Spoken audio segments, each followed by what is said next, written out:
It is 6 o'clock. Good morning. I'm Jonathan Schaefer. Arizona Cardinals Pro Bowl wide receiver DeAndre Hopkins is being suspended 6 games for violating the NFL's performance-enhancing drug policy.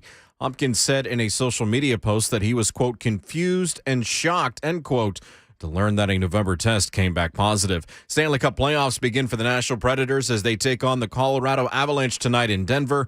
Puck drop set for 8:30. Preds goaltender UC Saros will miss the first 2 games of the series. He had suffered a lower leg non-contact injury during the third period of the Preds game against the Flames on April 27th. He's been out ever since. Braves defeated the Mets 5-2. Austin Riley, a home run. Travis DeArnold had 3 hits and 3 more RBI against his former team. Ohio State transfer safety Andre Turrentine has committed to Tennessee. Turrentine is a Nashville native who played at Ensworth. He was a 4-star recruit in 2021 and will have 4 years of eligibility remaining for Josh Heupel and the Vols. And Jillian Hollingshead, a 2021 McDonald's All-American, will join the Lady Vols in basketball after spending her freshman year at Georgia. For all your foundation repair and waterproofing needs, visit USSTN.com. Breaking news at once. On your Over the Titans and the Vols, this is 104.5 The Zone.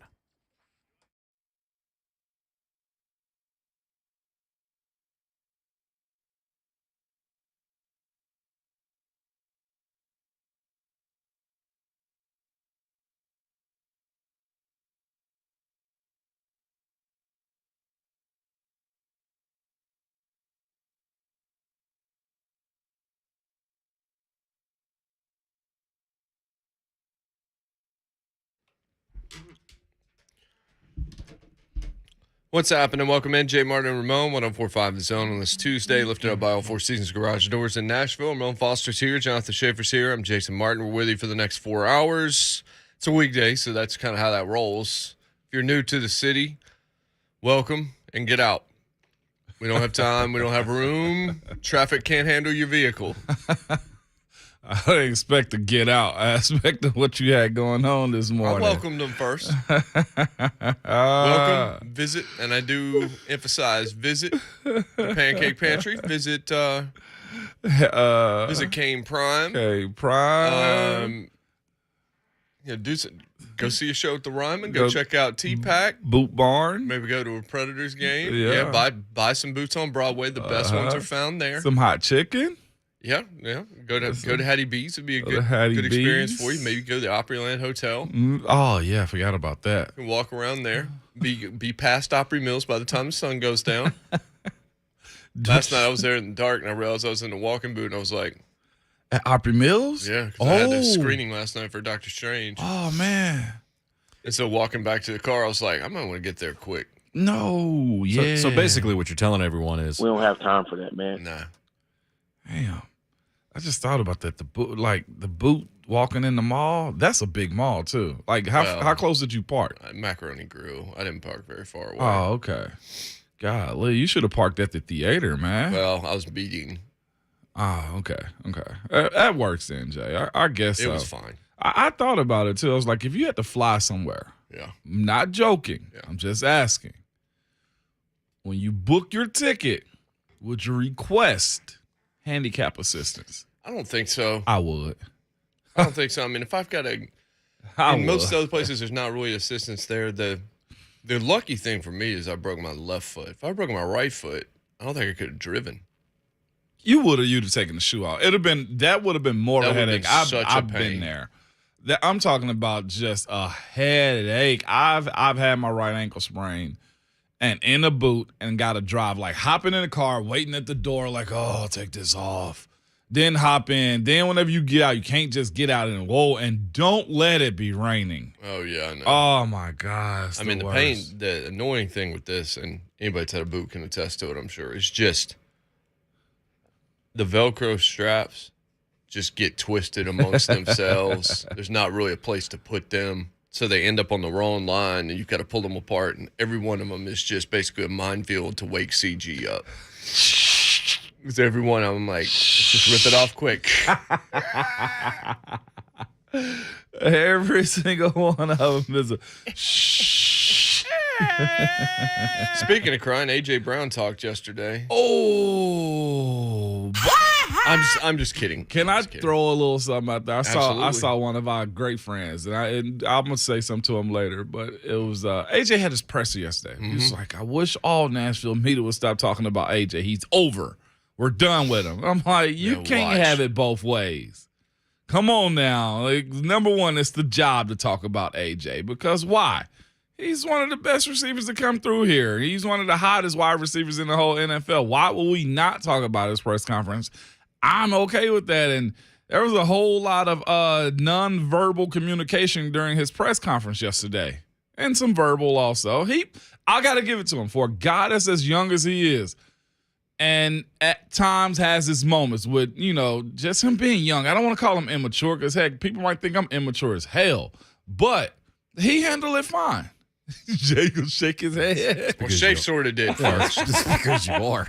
When I heard that, I was like, let me pivot my eyes towards the production booth. I admitted at first, though, like I know I like to have a good time all the time, so I could be considered immature, but he handled it very well for a guy in that position that moves like how he does at times, man. I thought it was pretty solid. Considering the one thing I know Titans fans won't want to hear, but I was thinking about it yesterday relative to A.J. Brown is, at this point, there's only one fan base he needs to care about, and it's the one he's going to, not the one he's leaving behind. So he has to get that side right. As much as you would like for him to, get on his knees and thank you for all you've done for him and all this kind of stuff, it's just not going to happen. Once the business move got made, it's nothing personal towards the fans, but they may take it as such because it's going to just be, it's going to feel like you didn't mean anything to the guy. Yeah. And ultimately, the fans that he now has to care about are the ones that he's playing for in their uniform, and the jerseys they're going to be buying, and hopefully not then having to return a couple years from now. I was going to say. I'm tired of buying jerseys. I just feel like we need to do it like John Coffey's I'm tired, boss.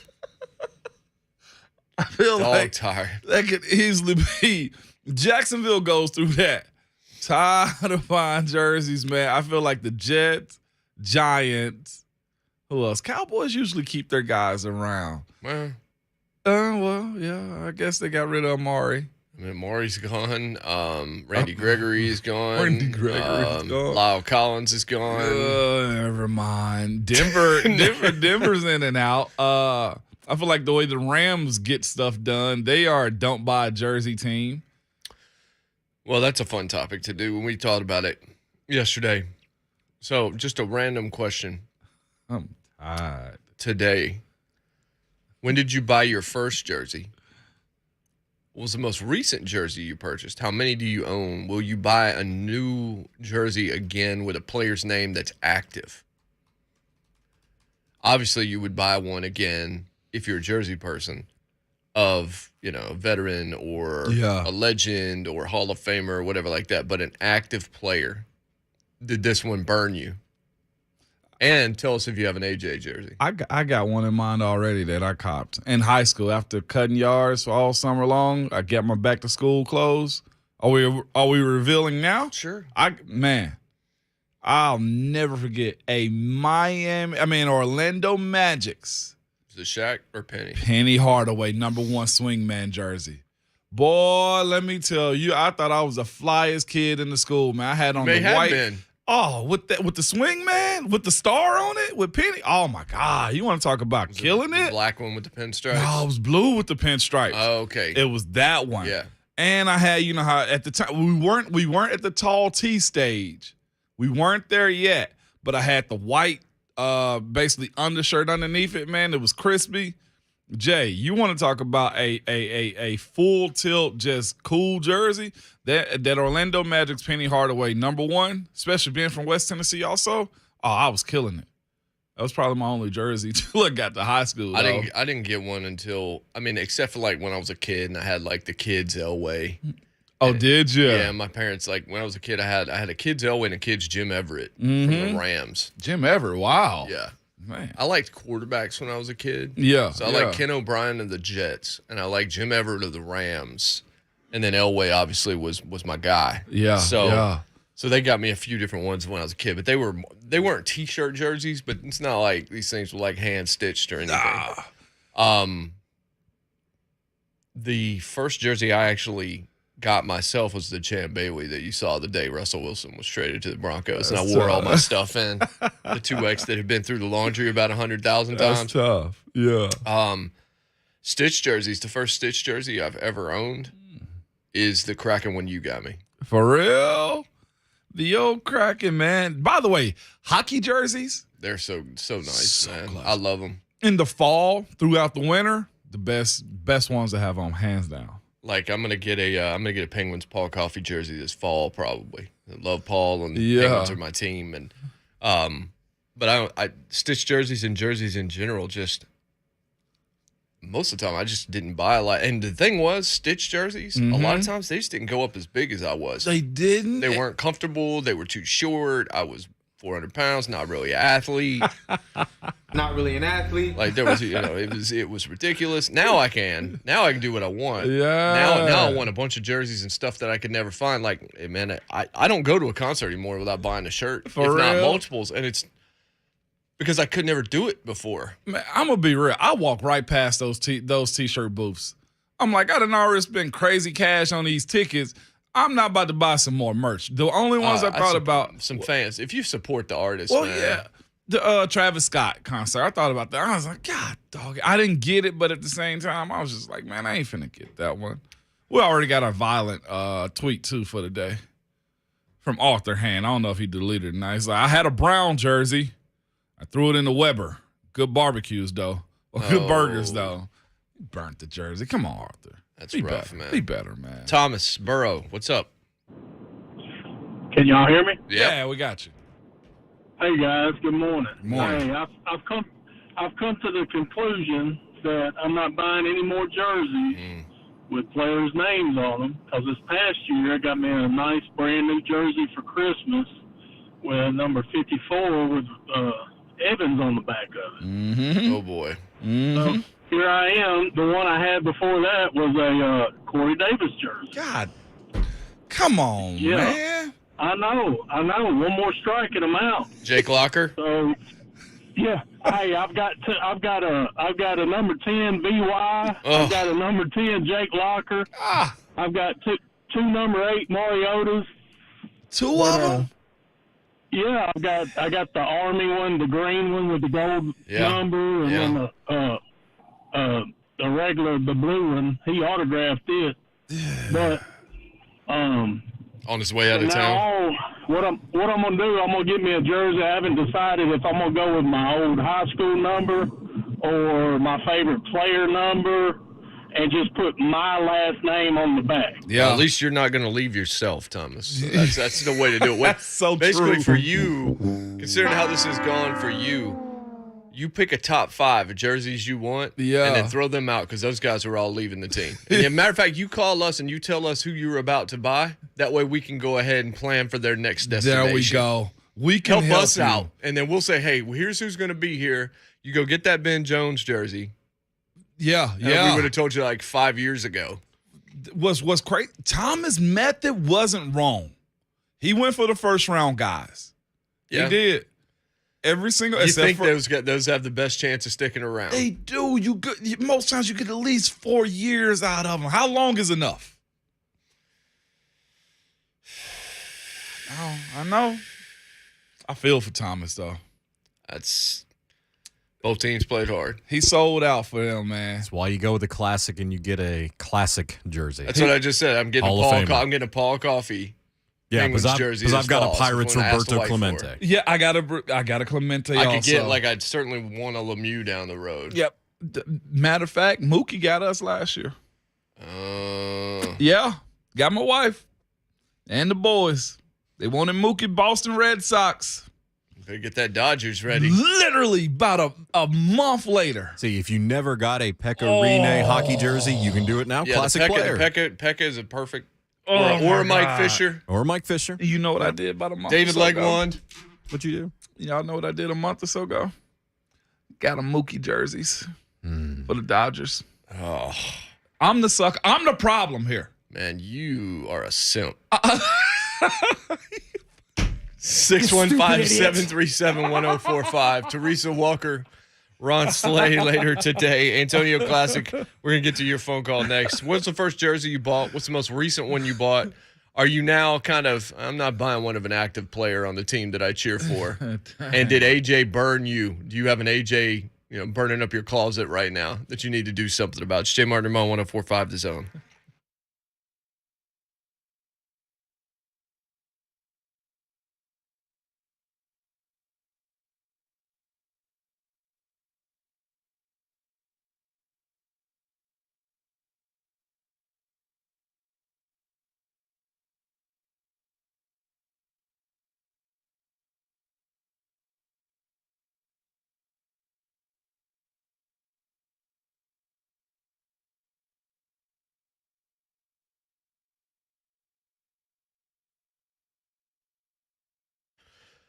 Facility management certainly is not easy because there's a lot that actually goes into doing it. Anybody can do it maybe, but doing it right, doing it properly. If you're a facility manager, you need the ability to make one phone call and get people on site fast to take care of your issues. Our friends at Lee Company understand the difficulties of managing a facility. Their large team of specialized professionals can handle everything from HVAC to plumbing, electrical to general maintenance to new tech and more.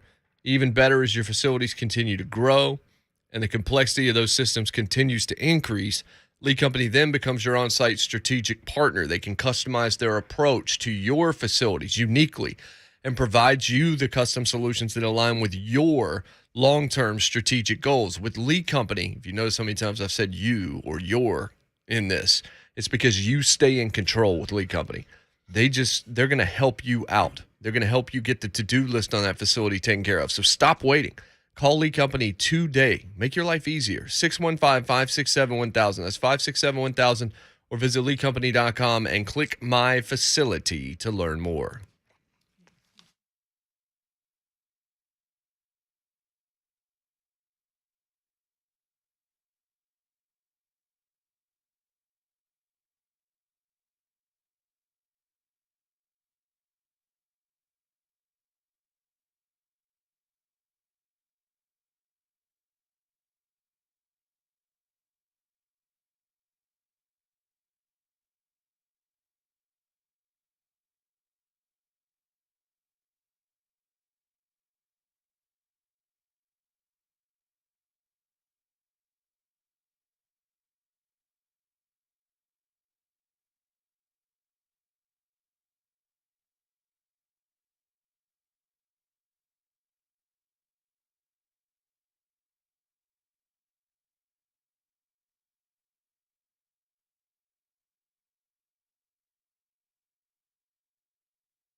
I'm gonna try not to get into all that, but I'm not gonna look backwards. Moving forward, and like I said, I'm excited. Again, that's the only thing you can say. You get into trouble if you start looking too far back. Mm-hmm. He thanked the Titans kind of briefly for all they did for him. Said he wanted his work to be appreciated, which it was going to be at $20 million or $25 million, but he wanted to get paid. It's very obvious he saw the other receivers get paid, and that bothered him. Yeah. He said he's one of the top players in the league. All these things are accurate. The only team that he was trying to endear himself to were the fans. They're hopefully not going to be throwing batteries at him on Sundays in Philadelphia. He better. He better ball out quick. I am saying he better because that's the job. And now the job is weighed down with a heavy check that he earned. He earned it. Now he earns the scrutiny that comes along with it. Antonio Classic, what's up? What's up, Classic? What's going on, fellas? What's up? Morning. First day back from the NFL draft, so it was a little bit depressing, but, it comes with it. I was calling about the jerseys. Of course, I know it's probably easy for y'all to guess. My first jersey was a Dan Marino one, and Sure. I quit buying jerseys a long time ago. I did buy Tua, but now I kind of just go with just shirts because, the last jersey I actually bought besides my Tua was Brandon Marshall. We've gone through, Mike Wallace. I mean, I learned my lesson a long time ago with my beloved Dolphins. So I kind of just go with just shirts or probably a custom jersey or old Dan Marino. That's the safe way out for me. So did you get the did you get the Mike Wallace too? I didn't get the Mike Wallace. Okay. I thought about it, but I did not. But I just, we had a tendency of switching a little bit too much for my liking. So I stay safe with the Dan Marino and just the shirts.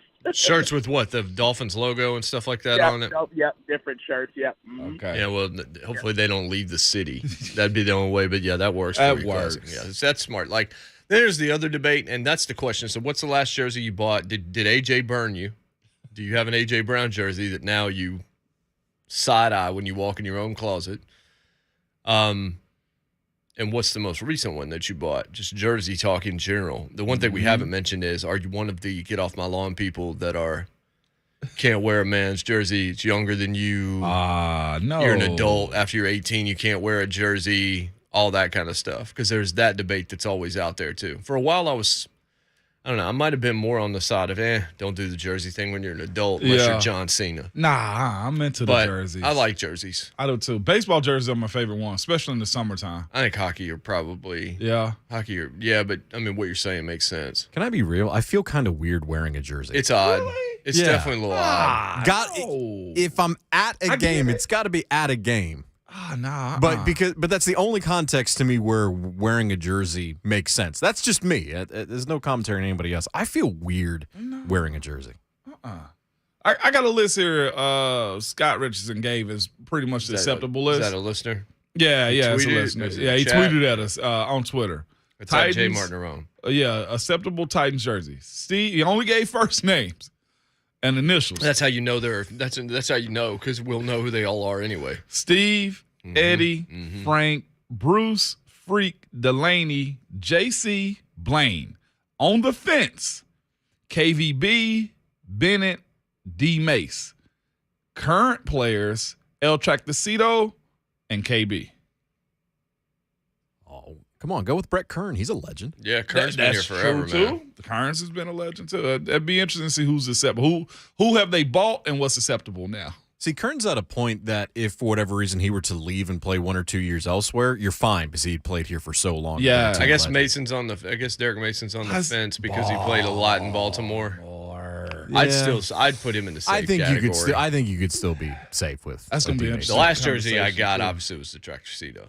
Tractacito. Yeah, that's and right. that was one where it's like, that's a legend jersey.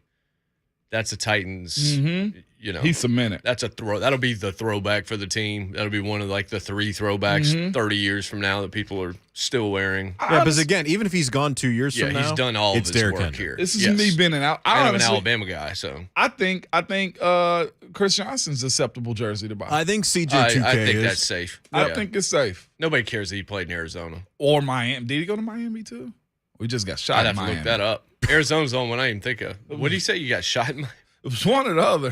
Him and Plaxico. I thought he did. That wasn't in Miami though. It wasn't my. Yeah, he That did was get a New shot. York club, right? No, that was a New York Yeah. club. Okay, He shot himself. That's where Plaxico did, yeah. that's Plax. Yep. You do him carrying a gun in sweatpants. It's Or you just happy to see me. first off, it's like how strong are those pockets? Hey now. How strong are those pockets? I don't What know. flea store you going to that can hold a revolver? It's a strong way. Hold a Glock. Very strong elasticity. Chris in Manchester. Chris, what's up, man? What's up, Chris? What's going on, fellas? First of all, I want to tell y'all, I got thinking about this after I talked to Shay a while ago. So the only thing or the closest thing to a jersey that I bought myself in the last 20-something years, I fell sucker, Moan. I fell sucker, and I love it, and I want more. I bought myself a freaking Mike Honcho jersey a little while back, and I love it. I can't get enough Balls gear as far as that goes.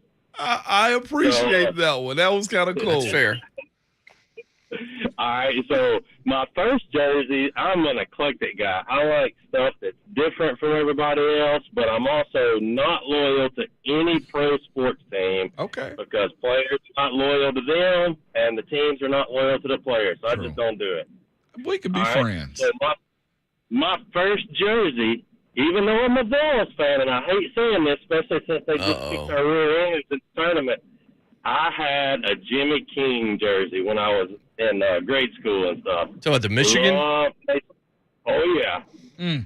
Oh, yeah. Number 24 from Michigan. I had a Jimmy King jersey. And then I was a huge Shaq fan, so I bought the reversible practice uniform. On one side, it was silver with black pinstripes, and on the other side, it was black with white pinstripes. Yeah. Huge Shaq fan, man. No matter where he went, Heat, Lakers, it doesn't matter. Just big Shaq fan.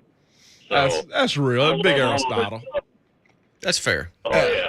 That's all fair, Chris. Those are all fair. pretty good. Yeah. They're legends at the places that they were. Shaq just a big legend in general. Yeah. Emphasis on big. Yeah. Cousin P, what's up? What's up, P? Hey, what's up, fellas? Good morning. Good morning. Good morning. So my first jersey was Sir Charles Barkley, man, and I wore wish I that had that. thing all the time. Loved it. Which one? Not a Suns, single- Sixers? Oh, the Suns. The Okay. Suns, man. The Suns, yeah. And I think primarily because he had a game, you know, and Ramon, you might remember that game. I think it was on Sega and Super Nintendo, man. It was Shut Up and Jam. I used to love that basketball game. Yep. So that was why, man. But yes, I have AJ Brown jersey in my closet. I have to look at it, and I was on the fence about getting it. It's the newest one I bought, and I was on the fence, and I'm like, I don't know if I should buy it. I don't think he might not be around. I just don't know. I just don't know. But I'm leaning more towards the classic jerseys, man, the Mitchell and Ness thing. Yeah. So Eddie George, I'm rocking those. Of course, Aaron McNair. You got to keep those kind of classics, but that's about it, man, when it comes to the jerseys, guys. So you do got the Eddie and Steve. Oh, absolutely, Okay, man. all I right, think, okay. I think most Titans fans in their closet, man, and if they don't, you got to have an Eddie, you got to have a Steve in there. Even if you don't wear it, it has to be in your closet, man, making everything else look good, man. Those guys set the foundation for us. But I'll hang up and listen, fellas. Y'all have a good All morning. right, man. You too. That's a good question. The Mitchell and Ness, I might send you that link to Fanatics. Go ahead and take the L away. That I've always wanted. Let me ask you this. If you call yourself a real Titans fan and you don't have an Eddie or a Steve. It's a good question, but again, it gets to the point of, are you a jersey person or not? That's true. Or the finance side. Barring those, okay, are you a true Titans fan if you don't have one or the other? Well, and when did you jump in being a Titans fan, too? Okay. I think real. that needs to be worked Actually, out. if you don't have a jersey, how many other pieces of merch do you have to overcome the point that you don't have a jersey? So you're not a jersey guy, so you need 3 shirts of something or a hat combination. Do you need a license plate? A plate for sure. Like what overcomes you don't have jersey, that's fine, but what are you wearing in support of your football team? The Eddie and Steven, that one, I think you got to have one or the other. If you're a jersey person, though, too. Right. That's the crux, because there are people that are absolutely not. Eric in Nashville, what are you? Hey guys, before I get to it, one jersey I'm hoping to hear somebody call in and see if they have an Adam Pac-Man jersey. Oh, I knew it. Somebody does. I knew it. Wear it to the club, man. No, I mean I don't have it, but that's why I'm just hoping to hear from somebody if they've got that. I would love to hear that. But guys, my first jersey was a Tony Dorsett jersey because I grew up a hardcore Cowboys fan, so that tells you my age. The only jersey that I've got, I actually didn't buy it. A friend of mine, Kenny the Mailman, gave it to me. It was Mark Daniels, the KBB Kyle Vanderbosch jersey. I have that. But the main reason I don't buy jerseys is because of the fact players leaving the teams and everything like that. But I've got a Titans jacket that was my daddy passed on that was I've got in my closet. I've got a ton of Titan shirts with logos. I've got a ton of hats. Some I've bought. Some people have given to me as presents. Some I've gotten through the team because I'm a season ticket holder. So I've got tons of Titan stuff with logos. But the only jersey I've got is KBB. And also I'm wondering if somebody has a Keith Bullock jersey. Was that mentioned? Yeah, it hasn't been, but it could be. It will be, I'm sure. Yeah, that's a good one. That's a good point. Hey, guys, y'all take care. Yeah, you too. You too. KVB, make sure those arms are pretty wide. Yeah, no doubt about it. They're filled up. No doubt about it. He said Kyle Vandenbosch. Wow. He was hot here for a while. Cannot deny that. Cannot deny that. Jordan and Franklin. What's up, Jordan? What's up, Jordan? Morning, fellas. Morning. First time, long time, all that good stuff. Yeah. Moan, I gotta echo your earlier comments on Penny Hardaway. I had the good old Penny jersey. It was just a straight blue one. It wasn't as cool as the pinstripe, but rocking it with the Air Penny 2s, felt like the cleanest kid in school. As far as jerseys go for the Titans, I got a Javon Curse jersey when I was in 7th grade, and then I think shortly thereafter he got traded, and by the time he came back, it didn't fit anymore. So I got burned by those. I do have about 5 of my friends that we go to Titans game and watch, probably about 4 A.J. Brown jerseys between all of them that are, there's some tears that have been shed. I did break down a couple of years ago, and I bought a PK Subban jersey, thinking, I haven't bought a jersey of anybody in a long time, and PK just means so much to the team and the Preds. There's no way he'll get traded. And then, sure enough, that happened. And so then a couple of years ago, I got a Johansson jersey for the Winter Classic jersey for Christmas, and I'm absolutely paranoid he's going to get traded. So I just broke down and bought one of the Stadium Series blank jerseys. That's smart. All right, Jordan. Well, it's not smart that you bought a Stadium Series jersey. I actually like the Stadium Series jersey. You're the one. Me and my guy. You're the one. Me and my guy right there. I'll say Shafe, this. How do you feel about the Stadium Series jerseys? I know Shafe. I'll say this too about PK. Whenever he came around, like soon as he got hot, he was gone. As far as the national aspect of knowing who he was, PK Subban, I was just like, when did he get traded? Why did he get traded? I thought he was the hottest thing here in the city, man, and then he was gone. That kind of threw me for a loop. I saw him didn't work out. I know. I saw him riding down the highway one day in a Lincoln Town car SUV. I was like, oh, that's a commercial. And now you're not. Josh here. in Indiana. Josh, what's up? What's up, Josh? Morning, guys. How we doing? Doing well. Good. 2 things. All these people that got A.J. Brown jerseys for Christmas, cry me a river, because I got an A.J. Brown jersey for Valentine's Day from my wife, so she's not allowed to buy jerseys anymore. And then we go back to first jersey I ever bought was Albert Hainsworth rookie season. He was number 91. I bought that jersey. Next year he changed to 92, so... Thank you, the number change is something. I forgot about the old number change. Yeah. Don't get caught buying a LeBron jersey. Yeah. Or, well, I mean, now you can get a Kobe, but the 8 that became 24. Yeah, that's crazy. I'm writing these down just to revisit at some point the Hainsworth 91. Of course, now there's still going to be some people that are going to change numbers. It is. Once they sell out of their stock. These rookies are going to change up, too. Oh, that's cold. Jackson and Smyrna. Jackson, what's up? What's going on, guys? How y'all doing? Good morning. Good. So what about the old college football jerseys? You know, they don't got the names on there, but it's the numbers, though. Yeah. You know, like how Tennessee has the Peyton Mannings, and you know whose jersey it is, but it's just a number, you know? For instance, I got when Tennessee played South Carolina Halloween that one year, I got the black jersey with it's the Eric Berry. Yep. Which is not his name, though. So I feel like that's acceptable. But the first jersey I bought in a long, long time, man, and I bought it his rookie year, was a John Morant Vancouver Grizzlies jersey. And that right there is my most prized possession in the world. Let me tell you, man, I wear that jersey every damn day. And now they're in the playoffs finally, and he's doing his thing. Woo, boy, paint me green and call me a pickle. I'm on it every day, baby. Did you just say paint me green and put me on a pickle? Or call me a pickle? I never heard that one. Wow. I guess. Jay, I guess. I'm with it. I'm logging off of my life right now. Y'all look so confused right now.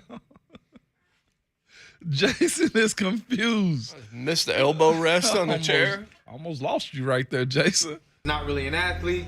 Tear my rotator cuff on top of this. Oh, that's cold. Never heard that phrase before. Paint me green and call me a pickle. It works. I call you Cuke. I call you Cuke. Or Zook. Oh, me oh my. What's your favorite green vegetable? Broccoli. That's tubular. Get out of here. It's tubular. Leave right now. I pretty much just named them, right? Pickle, zucchini, green bean. Yeah, I guess it is tubular. It's tubular. I suppose so. Squash, are they green squash? They're all yellow that I know of, or orange. Green tomatoes. That's not tubular, Mo. Hey.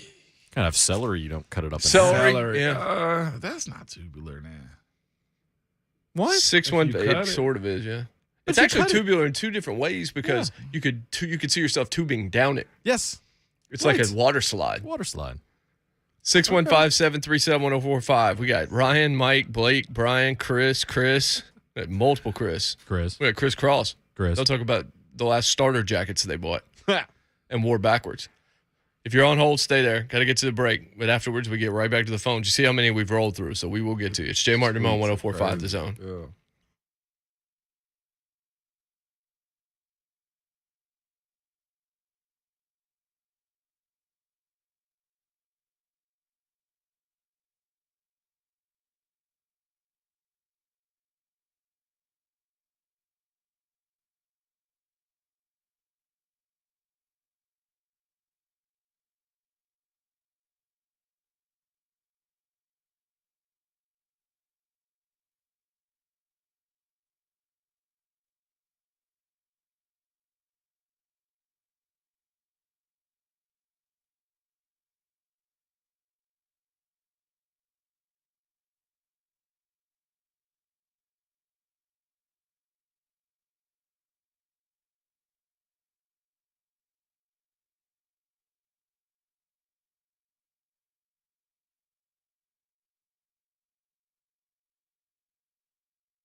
What were you today years old when you learned? For me, it was that zucchini and squash are the same thing.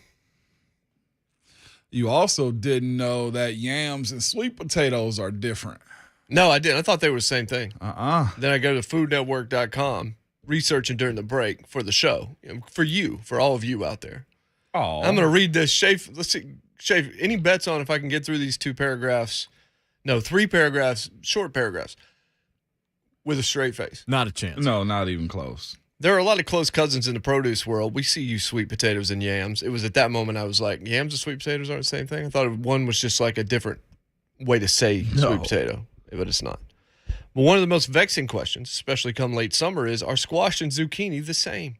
They're often used interchangeably and are strikingly similar in flavor and texture, making it difficult to ascertain if there's actually a difference. So here's the thing. All zucchini are squash, but not all squash are zucchini. Are you more confused now? The term squash refers to a plant species within the gourd family, which is further divided into winter squash and summer squash. The winter types, think butternut, acorn, and spaghetti, are physically hard with inedible outer skins and very tough seeds. Since you do eat everything but the stem, tender zucchini falls into the summer category, as do patty pan, crookneck. Crookneck squash is an awesome name. And zucchini's closest doppelganger, the yellow squash. The resemblance between zucchini and yellow squash is the primary cause of the zucchini versus squash confusion. Easiest way to tell the two apart is color. Zucchini is generally deep green, though it can be golden yellow, while yellow squash is bright yellow. Shape is another indicator. Zucchini is mainly straight, while yellow squash sport a bulbous bottom, which tapers as it gets toward the top. What's wrong with you? Phrasing? Again, the name of my band is Crookneck Zucchini. I've never heard of Patty Pan or Crookneck. I guess these are squash. Crookneck Squash. New album from Crookneck Squash. Every day Jason walks in here and figure out ways to get fired, man. That's all he's doing. I didn't know they were the same. My band name is Low Grade Beaver Tranquilizer. Mine's is 3 types of Somebody steroids. said yesterday that one of the PEDs that DeAndre Hopkins popped on is considered a low grade beaver tranquilizer. Said he does holistic stuff. And yeah. He's baffled by what happened. And then Brian Rice said, I dare Sports Talk Radio to talk about this with a straight face tomorrow. I said, we're going to talk about it, but we're not doing it with a straight face. No, we're not. We don't bother with the straight face. No, we're going to laugh. Ryan in Shelbyville. Ryan, what's up? What's up, Ryan? Hey, guys. Good morning. Morning. Jersey-wise, I'm not much of a jersey guy as far as putting another man's name on my back. I like wearing the blank baseball, blank hockey, and I just really haven't come across a blank Titans. But I'm fully of the opinion, if you're a professional sports team fan and you don't own some kind of paraphernalia, you're not a fan. So don't say you are. But if I were to be a Jersey fan with another man's name on the back, and I just happen to be a Eagles fan, I would buy an A.J. Brown jersey because I appreciate him keeping it real. Yeah. He said it's about the money. I appreciate that. He didn't say I want to win, because he wants to get paid, which is cool. I'm good with that. Thank you for keeping it real, A.J. Hope you hear us. Have a great career in Philly, and don't get hit with any batteries. Appreciate you guys. That's a question I want to throw out there. The whole I hope you have a great there. career thing. Do you? Or do you kind of hope it goes south so that the decision was right by your football team? You say that to cover all bases, I think. I hope you do good. No, yeah, I get it, but it's like, how do fans really feel? Ooh. Like, I don't think fans want to see him go ball out. I could be wrong. Like, I mean, I'm sure some do, but you kind of want it to flop. Mm-hmm. Not because you have anything against him personally, but because you want your decision to have been right. Can I be honest about this? Yeah, go ahead. Like, really honest about it? Mm-hmm. I don't mind if he missed half a season. Right. That's the kind of thing I'm saying.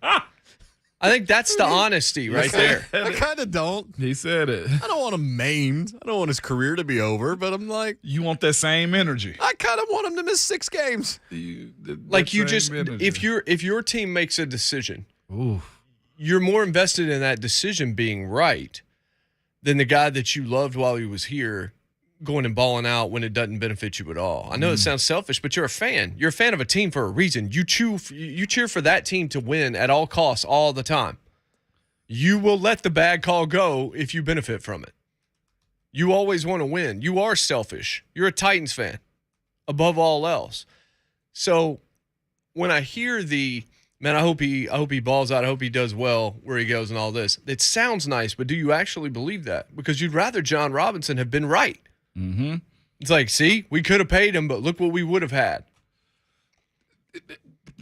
Some stuff. The conversation now has been asked in the chat, and that I think is very hot. Alongside the jersey, is he top 20 now that he's out and your emotions are out of it? Top 20 what? Wide receivers. In the league? Or is he top 10? I think top 10 is a better question. I think 10 to 15 is probably the right answer. Since we've been all the way honest now, your emotions are out of it, Titans fans. Is he top 10 currently in NFL along with the jersey? If you're not in the car, try to put a list together, and we will debate that a little bit. Let's go to Mike in Nashville next. Mike, what's up, Mike? Man, when you guys talk about side-eyeing your closet in regret, I'm not trying to show them. I'm 41, and I was at UT during 99 to 04, and this was back before everything was online all the time. And we used to drive down to Atlanta to Buckhead. There was this one shop that sold all the throwback jerseys, and this was when Mitchell and Ness jerseys cost $500, $600, $700. Man, we used to. I got the Dwight Gooden St. Patrick's Day, the Mets jersey that's all green. I got the Pistol Pete jersey that says Pistol on the back. It was the last time the NBA let someone put their nickname on the back of the jersey. Wow. From about 2000 to 2003, I probably spent $25,000 on throwback jerseys. And 2007, Adidas bought Mitchell and Ness and started making them all over in China, and now you can get them for like $30. Yep. So my wife, every time we move, she goes, "Why are we moving these 40 double XL size throwback jerseys from 2000?" And we move them everywhere you go because she doesn't. I don't want to admit to her how much money I spent on those things because now they're $30 a pop online. Mm-hmm. Just did now. Man, I feel for you, Mike. I know I was getting a bootleg when my roommate was from New Jersey, and he was just bringing them down, selling them to us. They had Mitchell and Ness on it, though. Well, look. I mean, you can get away with it. Most people can get away with that. Yeah. Like, there's some people might be able to call you out, but like there's certain things that I can't tell the difference, right? Yeah. Oh, yeah, for sure. Like if you've got a $3,000 suit or a $300 suit, it's very possible I can't tell whether or not you're wearing a $3,000. Like fashion people can, some people can, but generally speaking, I can't. Yeah. And it's the same things like, can you tell the difference in wines? Can you tell the difference in art? Wines are weird, though. Wines are very weird. Wine is weird. It's weird. Go ahead, but there's so many. I can tell suits. I can look at a suit and tell for sure. I generally can't. It's like I can't be like that came off the rack at JCPenney or that came from Armani. I got some suits still from college, and I got some custom suits while I was playing. I can tell a huge difference. See, I had to shop in Big and Tall for such a long time that it was never something I needed to worry about. I was like, is that a suit? Is that a 64 long? All right, let's go with that. I can 64. No, it wasn't quite that. It wasn't quite that much. I think it's a 50. The last one I wore was a 56 long. Okay, yeah. And then it was okay. Now we need to do something about this. Yeah, for sure. 615-737-1045. Blake, Brian, Joey, Chris Cross. Hour number 2, we'll talk to you, and then yes. What was the question you said? Now the emotions are out. Is AJ? Where do you have AJ slotted as a wide receiver? Top 10. Now that he's not playing for your football team, I love to hear. And you can now objectively evaluate him. That's a really good question. It's Jay Martin on hour 2. More of your phone calls next here on The Zone.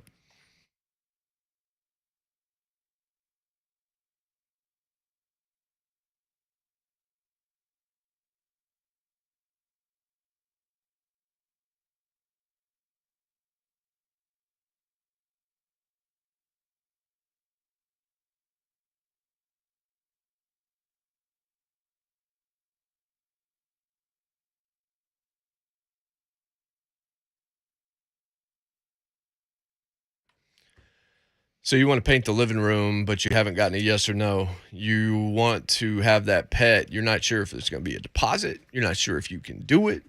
You want to repair. You want to upgrade some things. You want a new dishwasher, you want a new washer and dryer, whatever it is.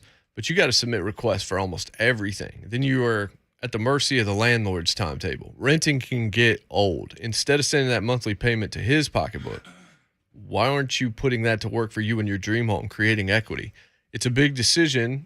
And it can be really easy to just feel smothered and overwhelmed with all the information, not know where to start. But if you talk with a mortgage expert, they're going to show you what your best options are. They're going to make sure you understand that process, and they're going to ensure that you're on the right track towards the home that you want.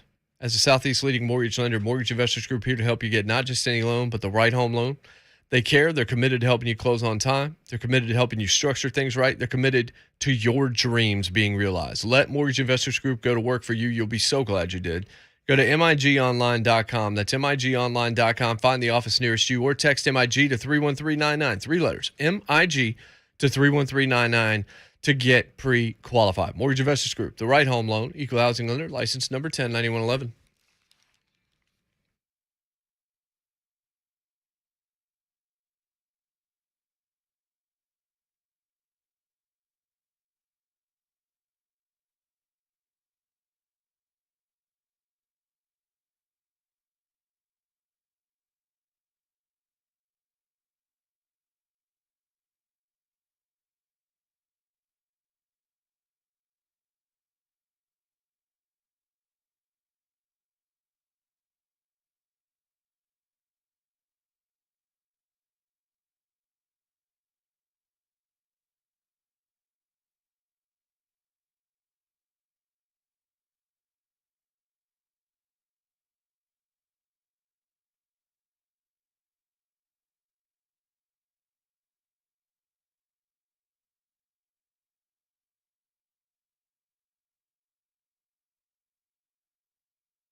Good morning. I'm Jonathan Schaefer. Arizona Cardinals Pro Bowl wide receiver DeAndre Hopkins being suspended 6 games for violating the NFL's performance-enhancing drug policy. He said in a social media post that he was, quote, confused and shocked, end quote, to learn that a November test came back positive. Stanley Cup playoffs began last night, starting tonight for the Nashville Predators as they take on the Colorado Avalanche in Denver. Puck drop set for 8:30. Preds goaltender Jussi Saros will miss the first 2 games of the series, suffered a lower leg non-contact injury during the third period of the Preds game against the Flames on April 27th. He's been out ever since. Braves defeated the Mets 5-2. Austin Riley, a home run. Travis DeArnold, 3 hits and 3 more RBI against his former team.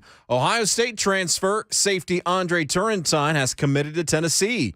Turrentine is a Nashville native, played at Ensworth. He was a 4-star recruit in 2021, will have 4 years of eligibility remaining for Josh Heupel and the Vols. And Jillian Hollingshead, a 2021 McDonald's All-American, will join the Lady Vols after spending her freshman year at the University of Georgia, as Kelly Harper and the Lady Vols continue to recruit and stack that roster. For all your foundation repair and waterproofing needs, visit USSTN.com. Breaking news at once on your home for the Titans and the Vols. This is 104.5 The Zone.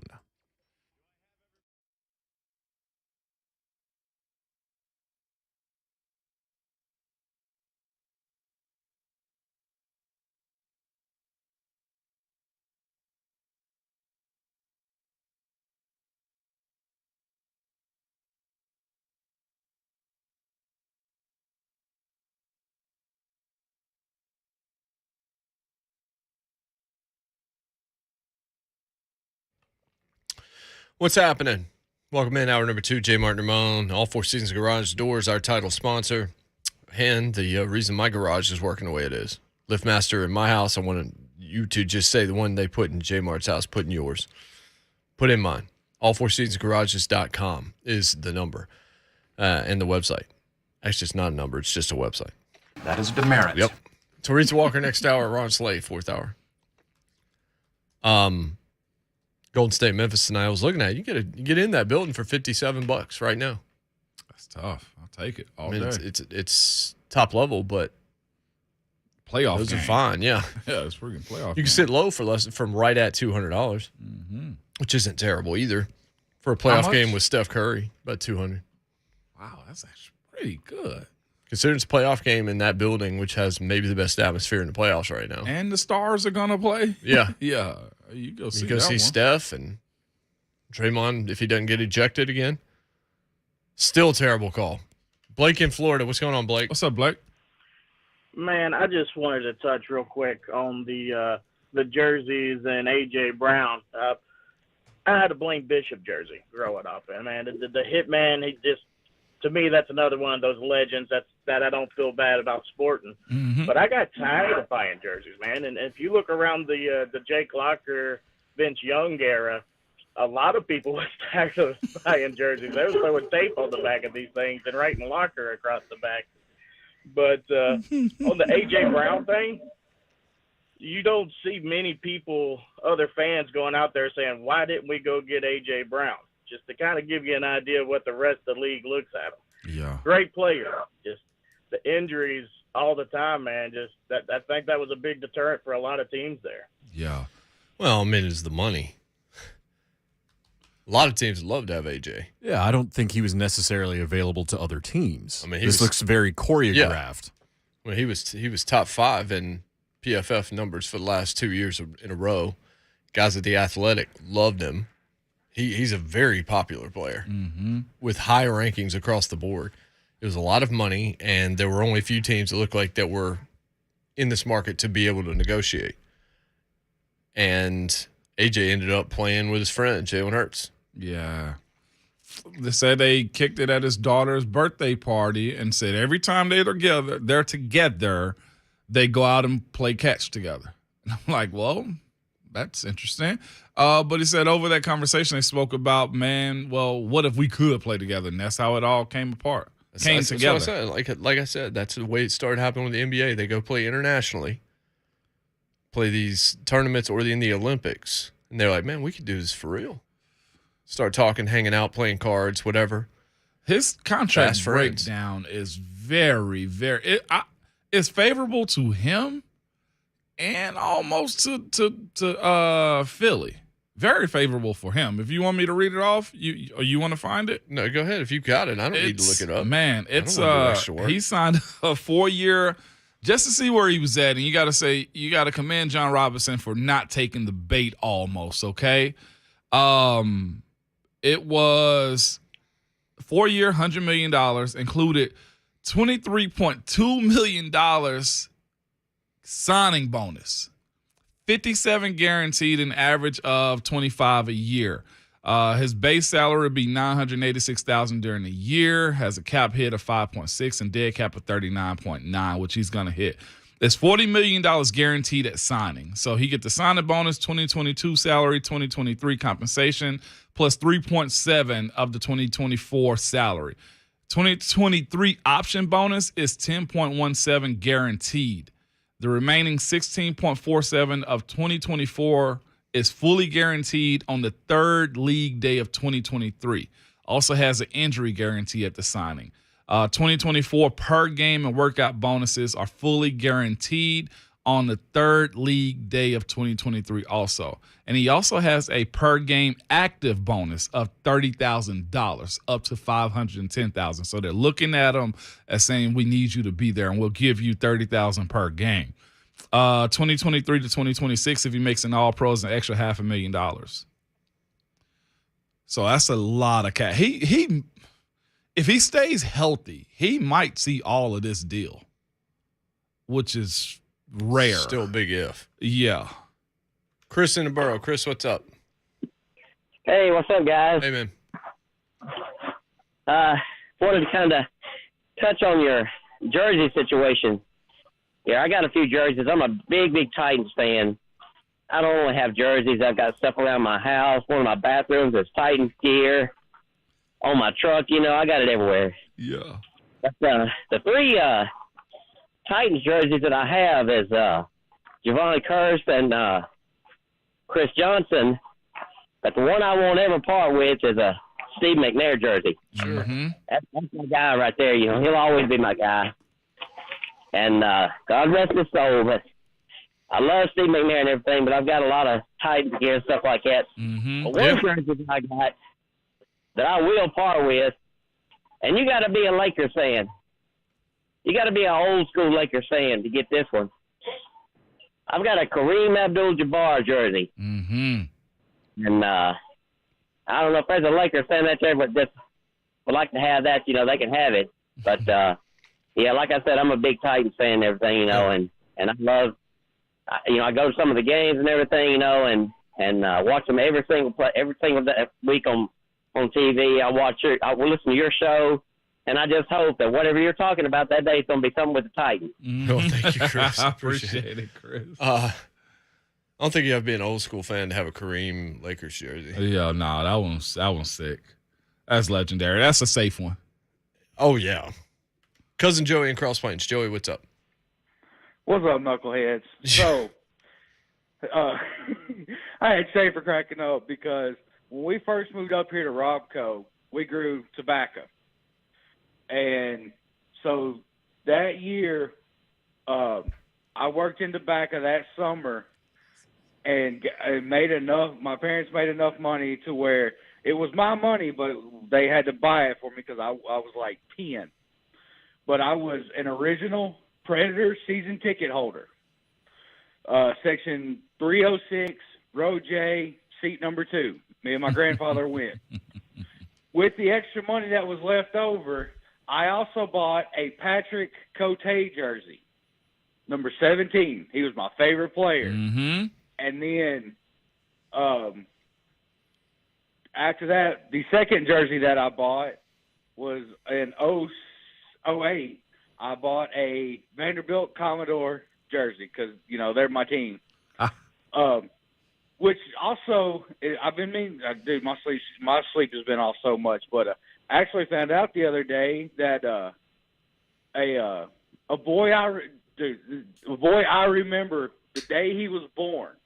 His dad was one of my high school teachers and a basketball coach up here, but he now plays for the Rocket City Trash Pandas. And I want one of their jerseys so bad because, like I said, it's the boys from small town, Cross Plains is a little small farming community, but, went to Vanderbilt and was drafted, now plays for the Trash Pandas. Good stuff, Joe. Cousin Andrew needs to grow up. What'd he By say? the way, in the zone chat, and he knows this. Cousin Joey confuses me. How is he working at the tobacco farms and going to Prez games if he's blind? This was before. Yeah, Andrew. What's wrong with you? He's just. By the way, happy birthday to Cousin Andrew. Today's Andrew's birthday. Happy birthday, baby. Happy birthday, Eric Church. You were called Eric Church the other day, actually. I was? Somebody messaged me the other day, and the look that you had I think it was at the golf tournament the other day, with shades and everything, you had an Eric Church look to you. It was a compliment. I'll take the Eric Church look. Yeah, it was a compliment. I mean, I'm not telling you the other 100 things they said about you that weren't flattering, but that one they said that was nice. Wow. It's all right. Oh, man. If I get 1 out of 100, that's fine. It's 1%, baby. You get the other It's only 99% hate. 615. It's not pure hate. 615-737-1045. So when we come back, because Moan suggested this, and I think it's a really cool idea. We're going to look at the wide receivers and see where we would actually slide AJ. Now that you can take your emotions out of it, fans, where do you think he actually ranks? Because he was number 1 in the league, right? Or top 5 in the league. Easy top 5. Is he still? And now we feel like the bias will go in the other direction. Be like, he ain't even top 50, man. I'd take Kendall Wright over him. People have been joking, talking about. Give me Justin McCarron's. Mason Kinsey. Yeah. NWI's wide receiver 1. Why'd we get rid of Khalif Raymond when we could have gotten rid of AJ? Now they're choosing violence. I loved Khalif. I loved him too. You knew that. Still happy for Khalif in Yeah. Detroit. Good for him. Reason Josh Reynolds sucks because AJ was a jerk. That's slanderous. 615-737-1045. We'll come back and do that. If you got calls, let us know where you would slot AJ now, or do it in the chat where the violence is probably a lot stronger. Yeah, Jay Martin, Ramon, 1045 The Zone. Bless your heart.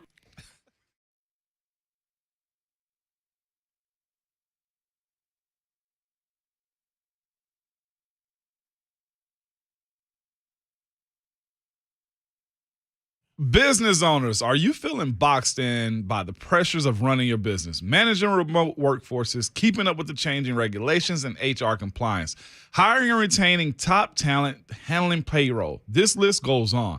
There's a limit to what you can do to keep your employees engaged while running your business smoothly. Fortunately, there's Insperity. They put 30-plus years of HR experience to work to help you develop a people strategy that supports your business strategy, focusing on the health of your organization. What if your HR strategy included access to better benefits to help you keep the employees you have and attract new ones? What if it also offered training for your employees to increase their skills so they become more productive? There will always be challenges in the face of business, and no matter where they come from, Insperity is ready to help you move past them by providing the HR solutions you need. With Insperity, nothing seems impossible. Insperity, HR that makes a difference. Go visit their website at Insperity.com.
I kind of knew about the possible trade at around 1 o'clock, and just mixed emotions. I went and worked out, and actually worked out real hard.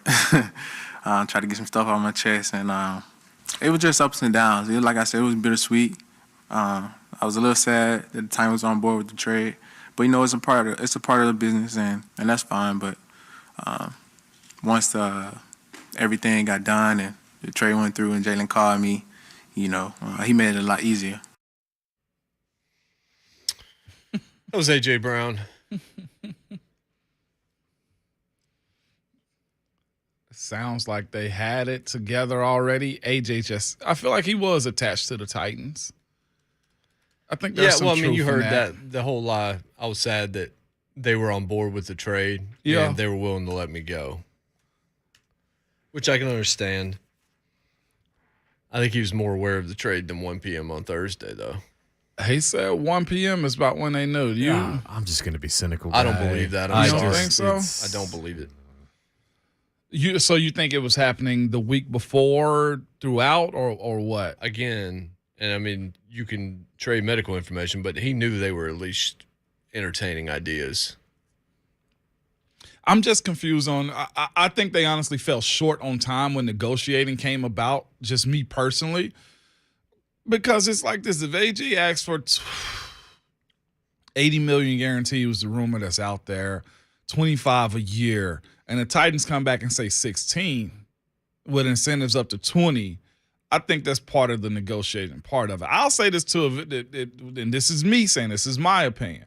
I do think John Robinson probably held tight at that number of 20, knowing that he wouldn't take it because he knew he needed more draft picks too. I think it's fair to assume that some, but I don't know it to be definite. I've been saying since day one they need more draft picks. They need more draft picks. I think that 20 number pretty much forced his hands to say, man, I can't take that. Mm-hmm. And again, I sent you that list of everything that AJ got in that deal, man. It's free. $23 million to sign. That's a heavy paycheck. That's a heavy signing bonus, and got a base salary $986. Workout bonuses also. I mean, it's to avoid owing him the guaranteed money. They'd have to cut him after this year. Yeah, he'll be 29 entering the last year of the deal, which means then he's able to get one more big one. I mean, Devontae just got his money at 29. Yeah. So it's pretty much the deal fully guaranteed $40 million. They said 57 of guaranteed money, but I guess they're thinking he's going to get this year and next year. Yeah. All right. Get a couple more of these jersey calls, and then we'll look at these receivers. Coach B, what's up? What's up, Coach? Hey, what's going on, fellas? Good morning. Morning. Man, I just want y'all to know real quick, y'all made me lose a bet with my son, so he bet I couldn't call y'all for a whole week. And I bet him some Jordan 1s, these Carolina Blues. Now I gotta go on StockX and buy these shoes. They $451. So hey, if y'all wasn't my boys, I sure would have done it. But anyway. Well, appreciate you being Father of the Year, man. Wow. Congratulations, hey, man, dog. Hey, y'all got to talking about the jerseys, and I couldn't help but call because I'm a jersey guy, man. I got about 250 jerseys in the closet, bro. Like seriously. I've been collecting jerseys, man. Shoot, 3, 4, hell, my bad. Either about 5 years almost, to be honest with you. See? Titans jerseys. I ain't even tripping. When they get traded, man, it is what it is because I just collect them. I just like wearing the jersey. That's cool. I mean, I got, oh, God, Titans jerseys. I got Yancey Thigpen, Calico. Got McNair, George Mason. Man, I got so many Titans jerseys, it's ridiculous. But my favorite player is Randy Moss. So I have every jersey this guy's worn except for I'm trying to find his Florida State jersey before he got kicked out. That's the only jersey of him I don't have. And I've been trying to find that for years, man. But, I just collect jerseys. That's my thing, man. I ain't even tripping. Like the NBA, I like what they're doing. But me personally, I ain't tripping because that's just what I like to do. That's cool. Well, look, if you collect it, it's definitely a different one, Coach. Sorry about that money you just lost. It'd be all right. It'd be all right. I ain't. We're just that damn good. The Yancey Thigpen, Calico, and the Moss Titans jersey. I'm going to be real. I'd have bought a Moss Titan jersey. I just thought it was cool that he was here. Titans legend, Randy Moss. I'm It's like Titans legend Julio Jones. Did Moss have more stats? Titans legend. Did No, he had less stats. Moss had less. Damn. He never wanted to be here. Andre Johnson, Titans jersey. Titans legend, Andre Johnson. Paul and Franklin. Paul, what's going up, on? Paul? Zone legend, Jonathan Schaefer. Hey, never bought a jersey. I was born in '57, so I'm old, folks. But if I was going to buy one, it'd be a Wycheck, Eddie George, McNair. Those I'm would, out here. I imagine those would be 3 of the top 4, right? Those are the Mount Rushmores of jerseys. I mean, in this town, Steve and Eddie, and then I think Frank is probably right there. Frank. Then you would look at Javon Curse. Curse got to. That's the one Abby's got. I think it's probably. And Henry is entering the chat. Yeah, that's where, and we don't need to do a Mount Rushmore thing, but that's where you have to go by eras again. Yeah. To where I think with that era, it is Steve, Eddie, Frank, and Freak. But again, I think now you can look at it and still, irrespective of era, the Titans franchise, Henry is there. Getting there. Getting there. And if if Big Jeff gets a new deal and he stays here another 5 years, it'll be him too. I'm actually shocked we're not hearing more Big Jeff like conversations. Like, yeah, I'm getting a Jeff, or I got a Jeff. Now that's the safest one I think you can buy right now. Because I think he is assuredly getting paid. You know a name I haven't heard much is Kevin Byard. But yeah, KB. Byard and Lawan both. Yeah, and Lawan. Cousin Danny's choosing violence. It's like, who has a Clowney jersey? Some people. He's still unsigned. You can still get those, I think, at the pro shop. You idiot. 59. That's still that much? Last I looked. God, dog. Shout out to Clowney, man. He keeps grabbing bag after bag, man. Lawan Jones, Julio. Ooh. So, top 10. So here's what I did. Off this experiment, I didn't look at a list. Okay. I just started throwing names on a list that were in the conversation that you could make an argument are stronger than AJ, or that AJ's in the mix with these guys to some degree. And I put some in parentheses where I'm like, I think they're kind of in the same level. And look, you can make an argument he's top 10, I think. Like when I really stopped and thought about it, you can make an argument he's top 10.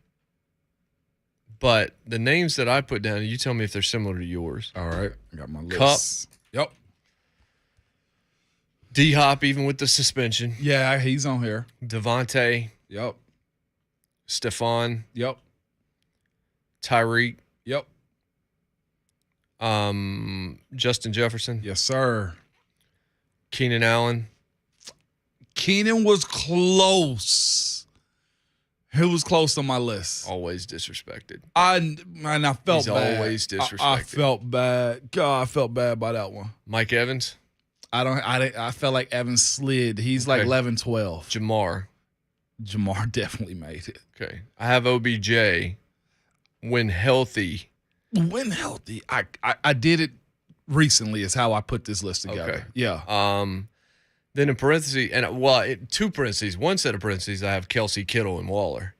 But see, I didn't put the tight ends up. I know, but I just looked at pass catchers and value. But yes, I put them in a separate little bit of a category there. If that's the case, then, I mean, the year that Pitts had last year puts him in the conversation there. I know he's the only receiving threat down there in Atlanta, but Kyle had a hell of a year too.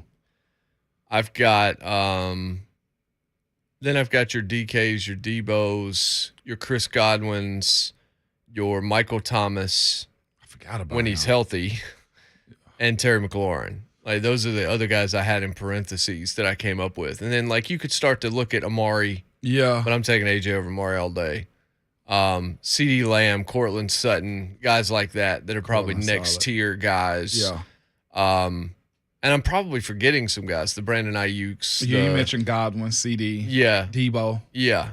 Yeah. You said Debo. DJ Moore. Yeah. Some of those kind of guys. Jalen Waddle's probably getting there. But I mentioned Waddle, and I had some folks like, you can't put Waddle above. I don't think he's there yet. Is Waddle above AJ? No. He's not above AJ. Okay. He hadn't played long enough, Yeah, and he wasn't great in the first half of last year. Well, I was going to say he had a great, as far as stats go, he had a solid year last year. He's on the verge. And then I've got the same thing with Devontae Smith. Like, Devontae Smith's probably going to get there too. Yeah. But it's too new right now for me to feel comfortable there. Your list isn't far from mine. I got Kupp, Devontae, Tyreek, Diggs, Justin Jefferson, Chase. Nope, even with the roids. I wonder how much people are going to knock him for that too, by the way, because his 6th game comes with no he can't contest it at all either, which is questionable. Debo? No, he was going to appeal it, and then he pulled the appeal back. I thought they said he couldn't appeal it. I'm pretty sure they said it was set. Okay. No. Oh, yeah, I don't think he can appeal it. Yeah, he can't appeal this one. He just said he's going to work with his trainers to find out what happened. Let's just say that might be a bleep you. Could be. Debo, Godwin, and CD Lamb, which is questionable from some. I couldn't get there yet. On And CD? then I was thinking about Deontay.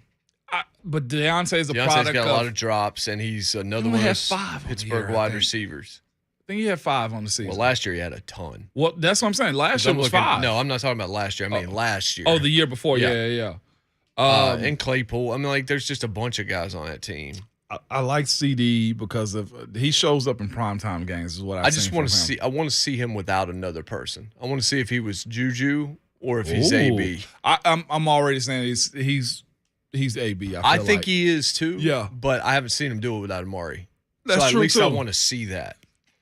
And he might take off. I honestly think he's going to have. I think he's going to have a monster year. I think he's going to have you. a monster year. But again, to your point, with all the eyes and defenses surrounding him now, can he do it? That's always the question. Always the question, man. But yeah, that's my 10. And I thought about Allen too. Golly, I thought about him. And Keenan. And I was just like, it's disrespected. It's constantly, man. Always disrespectful. Constantly. That poor guy, man. And he had 1,100 yards last year. Sorry, Keenan, man. My bad. But Mike Williams is also in the same conversation.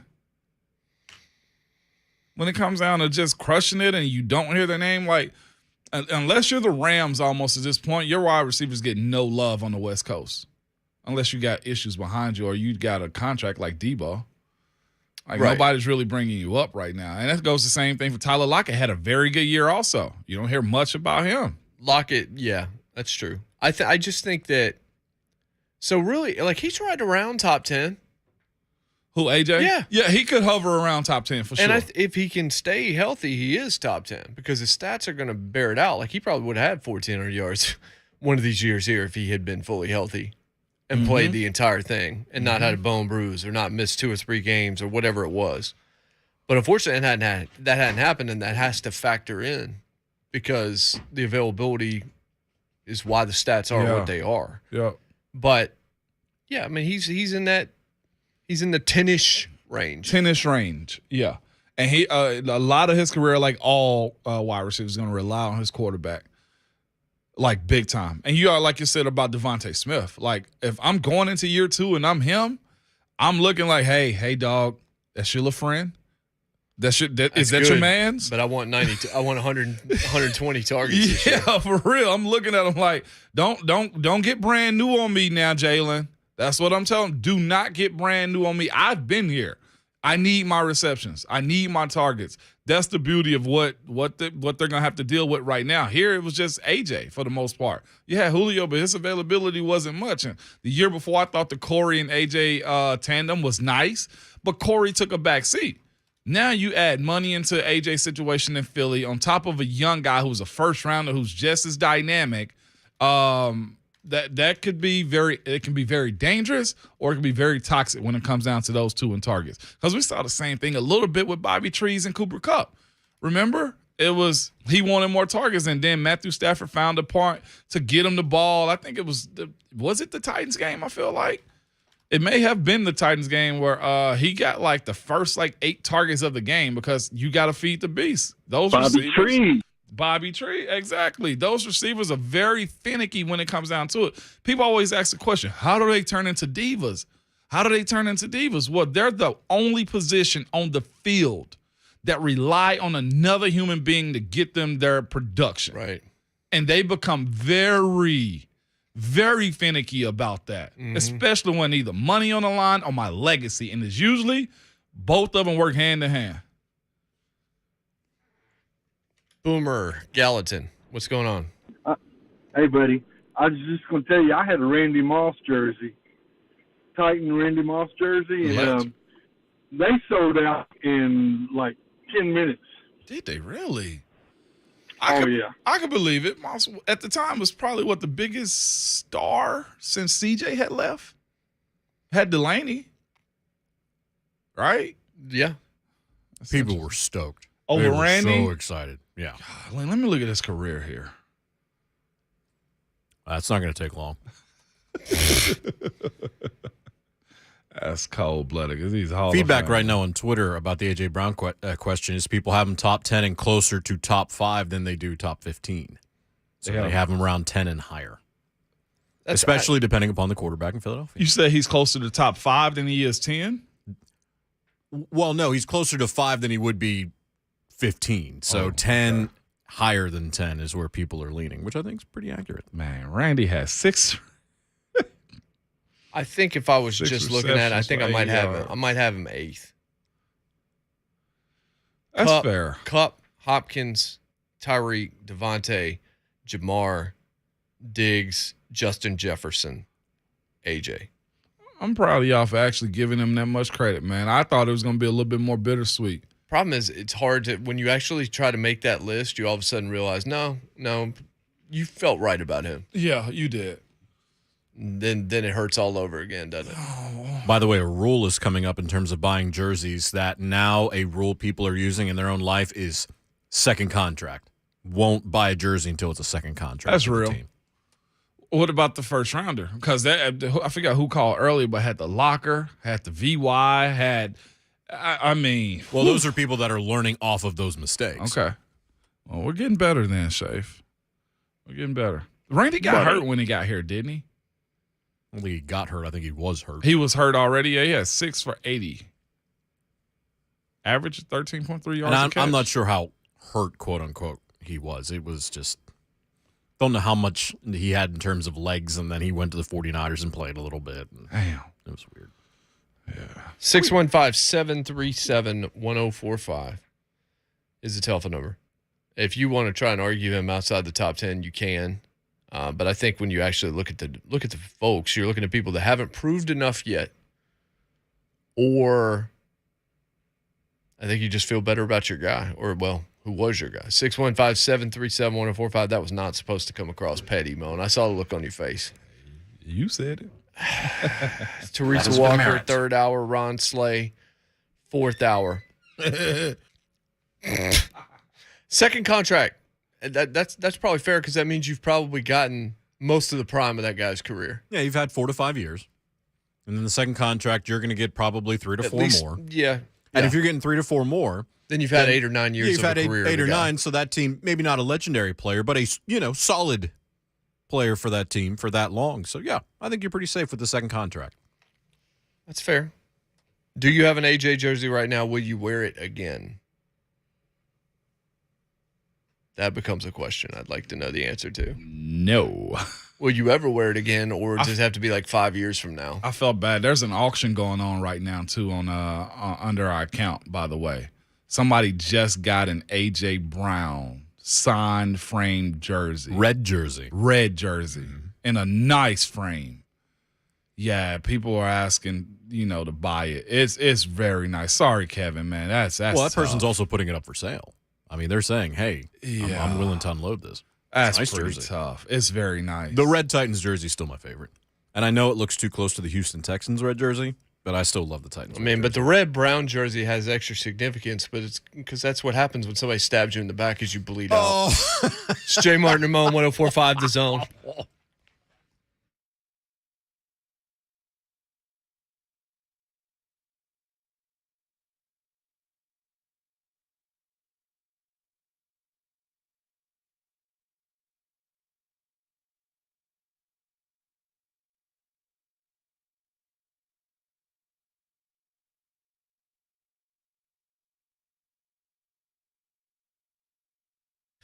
Wet basement crawl space is supposed to be kind of ugly tonight, weather-wise, I believe. So if you've got a wet basement or crawl space, that's something you need to get taken care of. United Structural Systems is the people to call. They have been doing this for over a quarter of a century. When it comes to foundation issues, when it comes to waterproofing, when it comes to these kinds of things, got to have people that you can trust. They're going to get the job done right, that are going to do it efficiently for you, and are not going to do things that don't need to be done. They're willing to tell you, hey, that's not what you're seeing is not as bad as you think it is. Water intrusion and moisture, though, if you've got it, all sorts of problems down the road. Could be plumbing leak, could be poor drainage, could be surface water coming over those walls or underwater pressure forcing water into that basement. You don't know the team at United Structural Systems, though. They will. They're going to find out why you got a wet basement or crawl space. They're going to give you a free estimate. They're going to tell you exactly what's going on, the plan to fix it, what it'll cost, timeline, all that. And then they do all of the work before you have to open up the wallet. And that's awesome. You're going to be satisfied. 100% customer satisfaction guarantee. A+ rating from the Better Business Bureau. Everybody that's ever done it with USS loves them. Call for that free estimate. Find out how much it's going to cost to fix from the people I trust. Here's your telephone number, 615-227-2275. That's 227-2275 or online at USSTN.com. United Structural Systems.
Did you guys ever talk about like playing together? I mean, when you were working out, it was just like a week and a half ago. Oh, for sure. We in the middle of the throwing session. Jalen said he's gonna ask him to trade for me, and we was just laughing and joking, and we had no idea that this would happen. We were just laughing and joking. Shout out to him, man. Smart music come back here with cleaning out my closet. The best producer in the world. You can't do that. Man, my man's back there. The best producer in the world. You're just nicknaming yourself. The best producer in the world. Stop talking because I don't want to hear it anymore. The sleigh laugh. The sleigh laugh. Look, AJ's starting to say the right thing. Yeah. The thing he got wrong was that it's not my fault. Telling Teron that was just stupid. That's the only thing of the entire situation that irks me. Everything else was a business decision. He made the move that he wanted to make. That might still hurt your feelings if you're a Titans fan, but you're just like everybody else. You're like every other fan base, every team. You're always a move away from having your heart broken by some player. Except Big Jeff.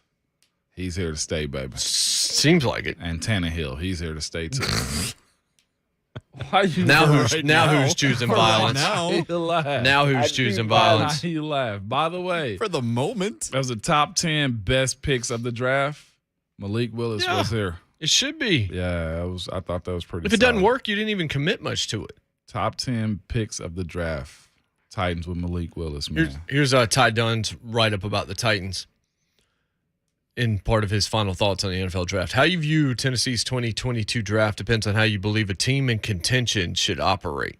The Titans brass could have agreed that this is a team that needs to go for it and handed A.J. Brown a blank check in an act of pure urgency. That's what so many clubs in the AFC are doing.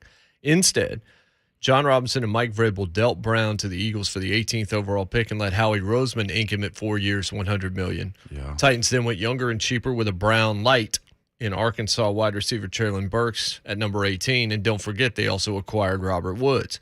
Brown told ESPN Tennessee's best offer was $16 a year with incentives topping out at $20. Claimed he would have stayed if the Titans offered him $22 million. In theory, Titans could have made this work by restructuring Ryan Tannehill's contract. The team's starting quarterback has a whopping cap hit of $38.6 million. So Tennessee could have moved money into future years, thus locking Tannehill in beyond 2023. Robinson and Vrabel wisely did not do this. As it stands, Tannehill's contract expires in 23. The Titans will still compete for a Super Bowl this season. Vrabel's the reigning coach of the year, and Derrick Henry remains an indomitable force when healthy, and I love the franchise refusing to give into the moment. Tannehill turned his career around in Nashville, yet we all saw him hold the number one seeded Titans back against Cincinnati. Now the Titans can develop Malik Willis for a year or two to see if he's a long-term option. If he flops, it's not that big of a deal since they took him in the third. Burks is no slouch either. He averaged at 8.6 yards after the catch and broke 24 tackles on 115 catches the last 2 years. The Titans took a PR hit in dealing a tremendous talent, but in the long haul, they'll come out of this looking good. That's the best analysis I've heard. Pretty fantastic. And that's a national guy that spends his time mostly looking at the Bills and the Packers more than anybody else. Really balanced. That was my biggest point. You know, we talked about this. I hate to keep bringing it up, but we did. It was like, are you willing to give all of that and only have 4 major players on your team? You got to figure out how you're going to keep this team good. You know what I'm saying? Like, John Robinson knew what he was doing. I ain't saying he intentionally lowballed him to get him out of here, to have somebody else pick him up. But to say you ended up getting 2 first-round picks, ended up flipping that to like 4 other picks, that's what he wants. That's how he sustains his job, man. That's right. Agreed. 615-737-1045. We'll ask Teresa Walker what she thinks of everything that happened in the draft. Remember a few weeks ago she said 0% chance AJ was going anywhere. Uh-oh. But she wasn't alone. A lot of people pushed back on that. Yeah, buddy.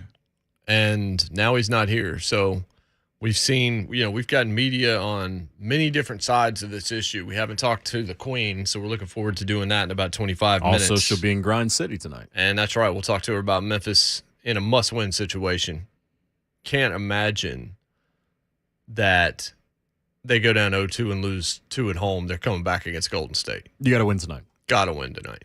Absolutely. And I gotta. Well, you know what? Should I save that for Thursday? The thing I put in the chat, the bleep you Aaron Rodgers topic about fathers.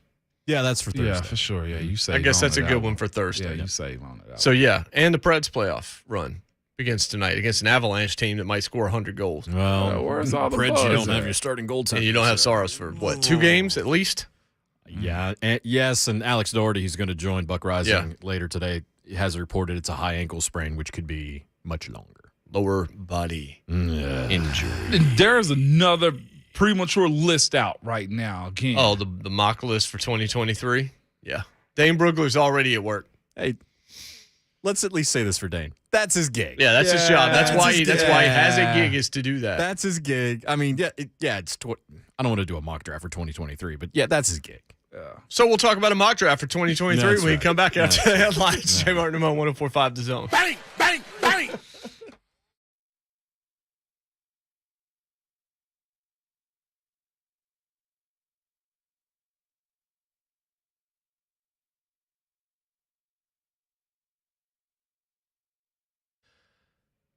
Hey, so Mother's Day is coming up. So jewelry, huh? That would be a thought.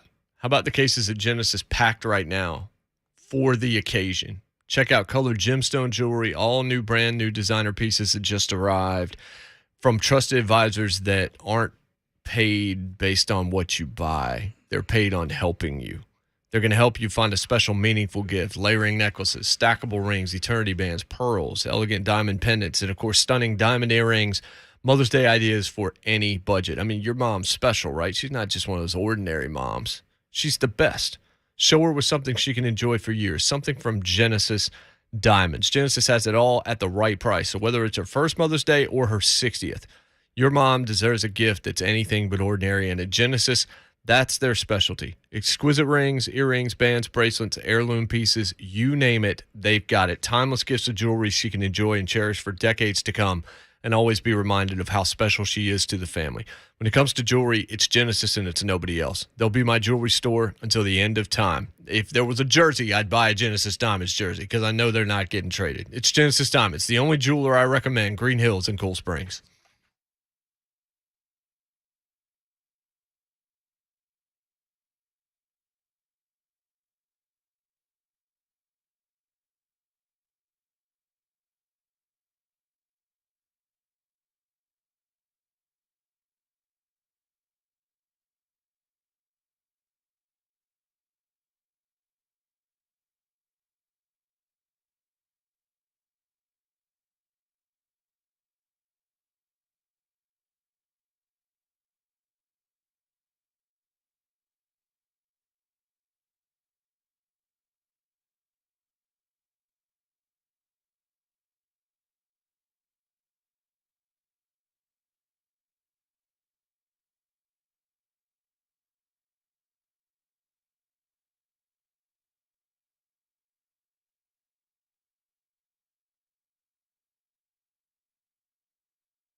Good morning. I'm Jonathan Schaefer. Stanley Cup playoffs begin for the Nashville Predators tonight as they take on the Colorado Avalanche in Denver. Puck drop set for 8:30. Preds goaltender UC Saros will miss the first 2 games of the series. He suffered a lower leg non-contact injury during the third period of the Preds game against the Flames on April 27th. He hasn't played since. And the Predators have not named a starting goaltender for tonight as of yet. Braves defeated the Mets 5-2. Austin Riley, a home run. Travis DeArnold, 3 hits and 3 more RBI against his former team. Arizona Cardinals Pro Bowl wide receiver DeAndre Hopkins being suspended 6 games for violating the NFL's performance-enhancing drug policy. Hopkins said in a social media post that he was, quote, confused and shocked, end quote, to learn that a November test had come back positive. Some recruiting news. Ohio State transfer safety Andre Turrentine has committed to Josh Heupel and the Vols. Turrentine, a Nashville native who played at Ensworth, a 4-star recruit in 2021 who'll have 4 years of eligibility remaining. And Jillian Hollingshead, a 2021 McDonald's All-American, will join the Lady Vols after spending her freshman year at the University of Georgia as the Lady Vols keep adding to a pretty stacked roster. For all your foundation repair and waterproofing needs, visit USSTN.com. Breaking news at once on your home for the Titans and the Vols. This is 104.5 The Zone.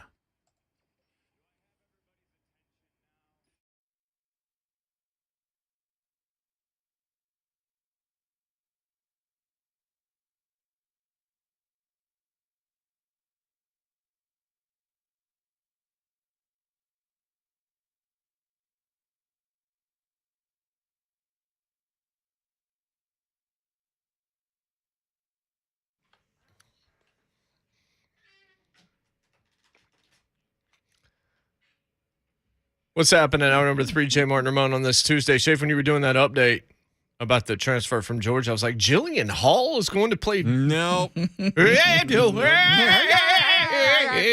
No. 5 people got it. And those 5 people, well, 2 of them are on the show. 2 of them are on the show. So that helped our audience. That's right. Yeah. That wasn't me. It's like talking hockey. Anyway, Ramon Foster, Jonathan Schaefer, I'm Jason Martin. At Ramon Foster at Schaefer on Sports, at J Mart Radio, at J Martin and Ramon. I've been, well, let me do something first. I've been enjoying this gradual heel turn of Jason Martin that's been going on for the past several weeks. It's turned up, has it not? I don't feel like I'm a heel at all. Which is what he'll say. I'm a realist. You're a turd. That's why. It is Tuesday. Stuff right I ate a prune right before I left the house. Hey, man, I don't want to know about your diet. Hey. Blah, blah, blah. Hey, do you eat prunes? No. Oh, really? I eat 1 prune a day. Good for you, Jason. Gotta stay reg out here. No, baby. No, thank you. Thank you, Shay.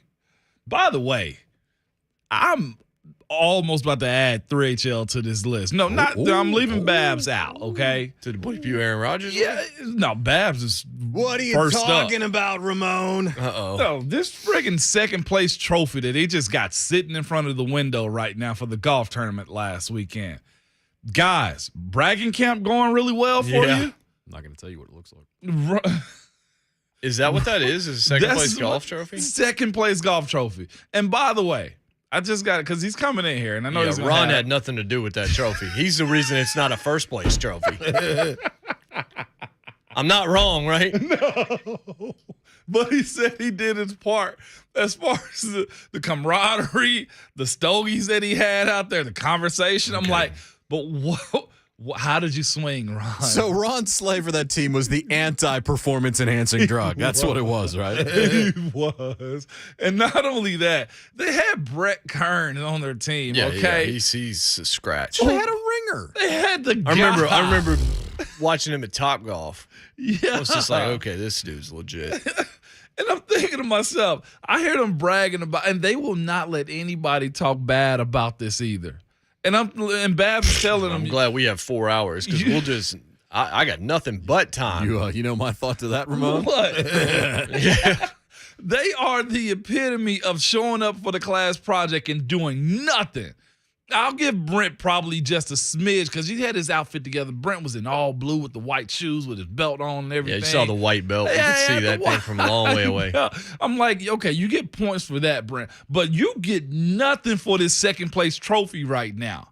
And am I being hater of the year? A little bit, yes. But every time I look over my left shoulder, I see this glass trophy that I know 1 and 2 had nothing to do with it. Okay? Brent Ron had nothing to do with this, and they're just soaking it up all on the radio. I saw Brent off the tee last year, so he had a decent swing. It was decent? He had a pretty decent swing. So you vouching for Brent right now? I'm just saying he obviously has played golf in his life. Oh, okay. Like he wasn't just out there hacking it. All right. I saw him off the tee, and I was like, hey, that's not bad. Okay. Because that was really early in my learning how to swing a golf club. I'm like, that's a decent form. All I'm telling you is, man, all right, so this is what you're saying, right? You, Aaron Rodgers. Lightly. That's Thursday. Lightly. Thursday at 8. Right. I just had to get I bet a lot of premature. people. How many people are going to call to try to say A.J. Brown on Thursday? I hope it's good. I think people will be pretty chill by Thursday with A.J. Brown. I really do. I think they'll calm down. Well, all right. We're going to do this. We're going to look at this mock. I mean, they're going to continue to hate on RT17, but they'll calm down. Yeah, as long as you got him in front of you, you can shield yourself from the rest. I said it earlier, and I really do believe this. Many of the people that are like, man, good luck in Philadelphia. Really want to see you kill it. I don't believe you, and I don't think you should. Yeah, no. Look, this is the way it is. I don't want anything bad to happen for the guy. Now, I want him to succeed. However, if things don't work out, I'm not going to shed a tear. I know you're not. That's what I'm saying. I'm not saying you want him in a ditch on the side of the road. What I'm saying is you want the decision your football team made to be validated, not crushed 5 years from now. Jason goes instantly from everything's all. No, sunny. I'm saying that there's a difference. There's a level you don't wish him ill will. I was just describing your analogies of him being in a ditch. But if Eagles fans throw a mustard bottle at him, I'm going to giggle. Nobody brings Vol slander into this, Shafe. I know where you had it. Don't you dare. Dane Brugler's way too early 2023 mock draft. I'm disrespectful. Oh, yeah, you are. C.J. Stroud, number 1. Duh. Bryce Young, number 2. Oh, really? Yeah. Well, I felt Bryce would be 1. No, C.J.'s pretty much according to everybody, C.J. is Who's fighting tops. for Bryce? Right now they've got the Lions. God. Texans take C.J. Stroud 1. No. Lions, Bryce Young 2. Why do we continuously have the same teams as number 1? Okay. Because they suck. Because bad ownership. Another bad bleep you, picks. Aaron Rodgers. Because both teams played hard. There we go. Believe me, Aaron Rodgers. Bite your kneecap off. Jets take Will Anderson 3rd, according to this mock. Who's 3? Will Anderson, Jets. Hold up. They just got. Jaguars take the cornerback from Georgia, Kelly Ringo. Will Levis to the Falcons at 5. Will Levis, man. Shout out Kentucky to him. quarterback. Y'all are going to be upset when the Falcons are pretty good in 3 years. You think Again, they have almost nobody under contract after this year. They are interested in doing nothing this year but getting a high draft pick next year. Because they're going to have, I think it's $134 million now before anything changes to spend. They're going to reset. You talk about a rebuild. They're going Bills rebuild. You know where that worked out. Yeah. It's working out pretty well for them. Damn good. Jalen Carter from Georgia 6. That's 2 Georgia players in the top 6. Jalen Carter. Which one is he? What position? D tackle. D tackle. Golly, another one? Yep. Hold up. They just had 4 that went, didn't they? So how about this? As evaluators fired up the tape to check out Jordan Davis, Trayvon Walker, and Devontae Wyatt, how many times do you think the phrase was uttered, wait, who was 88? That would be Carter, who's entering his true junior season, was arguably the best player on the defensive front last year. When you drop his number, I know who he is. Yeah, he just couldn't come out yet. Yeah, I know who he is. Tyler Van Dyke to the Panthers at 7, Miami quarterback. So there's 4 quarterbacks in the first 7 picks next year. Damn. In this. Then Jackson Smith and Jigba, the wide receiver from Ohio State, who just crushed in the Rose Bowl. From no quarterbacks or from one quarterback to in the 4 first? in the top 10. Yeah, for sure. Brian Breesy, defensive lineman from Clemson, 9. Michael Mayer, tight end from Notre Dame, 10. Then you got Nolan Smith from Georgia. Another one. Yep. Number 11 to the Steelers. What Steelers with the 11th pick. Edge. Ooh, which means they're under 500. Yeah. Eagles, 12. Eli Ricks, cornerback. Well, Alabama, but they also from the Saints. Yeah, that I was pick's say, already, that's the Saints pick. Yeah. Raiders, Paris Johnson Jr., tackle from Ohio State. He's OT1, starting right guard, but moving to a tackle this year. No, that usually doesn't happen. Buckeyes starting right guard in 2021. Johnson expected to move out to tackle as a junior in 2022. Well, he did have some guys in front of him. Keyshawn Butte, wide receiver at LSU, 14th. Yes, to the Vikings to join Justin Jefferson, I assume, unless he's represented by Tor Dandy. At which point he's not joining, he's replacing him. BJ Ojulari from LSU, the edge, 15. Zach Harrison, edge of Ohio State, 16. Isaiah Foskey, edge, Notre Dame, 17. Titans taking offensive tackle / guard from Northwestern, Peter Skoronsky. Yeah, that sounds like he's Bill Brasky. That's old school. Definitely got to say this list. Clark Phillips III, cornerback from Utah, 19th. Colts take Joey Porter Jr., quarterback from Penn State, 20th. That's so crazy hearing you say that. Yeah, because you know his dad a little bit. JJ, I remember seeing him where Joey was worried, like, I don't know, Mom. Like, I don't know if he got it in him. And now he's been mocked as a first-round corner. Long, rangy kid, just super scrawny. Oh, my gosh, that's crazy to hear that. Am I getting old? Yeah, that's exactly what I was going to say. Are you getting old, Shafe? I done got old. No, man. And Jason's even older than me. It's fact. It's fact. We're going around the room. Shafe said. Shafe. I know we got to get to break, but I want to take this before the break, and then we got Teresa on the other side. Cuzzo, Chris, and the Burrow. It just says pettiness about AJ. We have to take that before the break. Chris, what's up? What's up, Chris? So guys, thanks for taking my call. Hey, what's the over/under on games that he plays? I mean, we've got 13 out of them, and out of the 13 that he played, he missed half of 2 of them. So I'm just wondering what the over/under on actual games that he played. And I'm going to say that he's not even the best receiver in Philadelphia. So thanks, guys. Some people would argue that, but it's too soon. It's too soon. That's Devontae Smith, right? Yeah. Yeah. I put the number 12.5.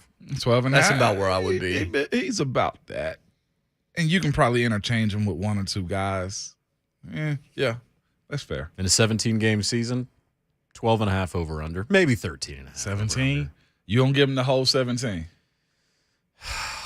I think he tops out at 13 or 14 games. Yeah, total over under. That doesn't 12, mean 13. Or 14 I'm just starts. almost at this point penciling in 3 to 4 he misses a year. I'm kind of in the same thought process.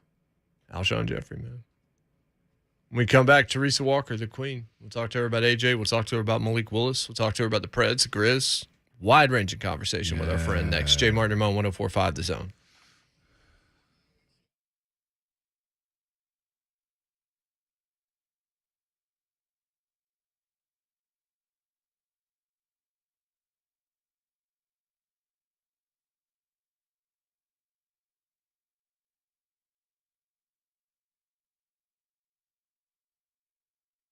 Jason, what's the perfect gift you can give your graduating child who's about to leave and go to college, man? Money? No, it's renovating your house after they leave, okay? Oh, hey, appreciate you being here for 18 years. Now get out. I was going to say money because you can save money. No, you can, man. And this is how you can do it by renovating your house. It's Window Nation graduation sale, too. So if you got old windows that are failing or just not making the grade, here's a little homework assignment for you, man. You can call Window Nation and get to the head of the class. I'll be real with you, Jay. It wasn't me in high school, man. Head of the class? No, it wasn't me in high school. Ramon Foster wasn't a valedictorian? I had a full scholarship. Do you want to be already, the window dictorian? Oh, that's my guy. You get your degree in savings. Are your windows leaking? This sounds kind of gross. Structural damage and mold growing. Ugh. Leaky windows can allow mold to grow inside your home completely unnoticed, so you got to replace the leaky windows. Plus, you're just letting money fly literally out of your house. 30-40% higher if it's not right. Window Nation, they're right. 10,000 online positive reviews. That's pretty good. Mm-hmm. They've done over 1 million windows. They did 200,000 last year. That's 40 times more than the average window company, with 96% requiring no follow-up service. That's because they measure each window 3 times. If it isn't right at the start, you might as well just not even have a window if it's just drafting out. So they make sure it's sealed up. They make sure it's properly sized, all of those kinds of things. That's why we are thrilled to have them on board with us. 2 free windows, Moan, every 2 you buy, as many as you need. No down payment, no payments, no interest for 2 full years. Sounds like a Cocoa Melon. I could get CG singing this. Get 2 free windows every 2 you buy. All you need. No down payment, no payments, no interest for 2 full years. This is why I tie my shoe. You save thousands. It's savings you only see once this year. The telephone number to take advantage. What is it, Mom? Do you remember? 866-90-NATION. One more time. Say it again. 866-90-NATION. Super easy. 866-90-NATION or windownation.com.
Welcome back, Jay Martin, Ramon, 104.5 The Zone. All4seasonsgarages.com is the website.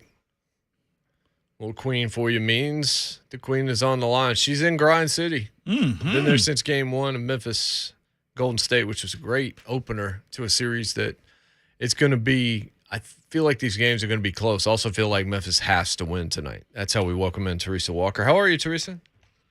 I am good, and yeah, I kind of agree that this is a game two is a must win. Now, I will say that they were blown out in game one by the Timberwolves, and they managed to come back and win game two pretty well. They that was the one game that they kind of handled the Timberwolves very well. And guys, think about this. They had just kind of walked off, and maybe Ramon can talk about this. I mean, think about this. They finished up Game 6 in Minnesota late Friday night, and then they get on a plane on Saturday, and they're on a court tipping off at 2:30 on Sunday. Yes, this is a young team, and they played remarkably well.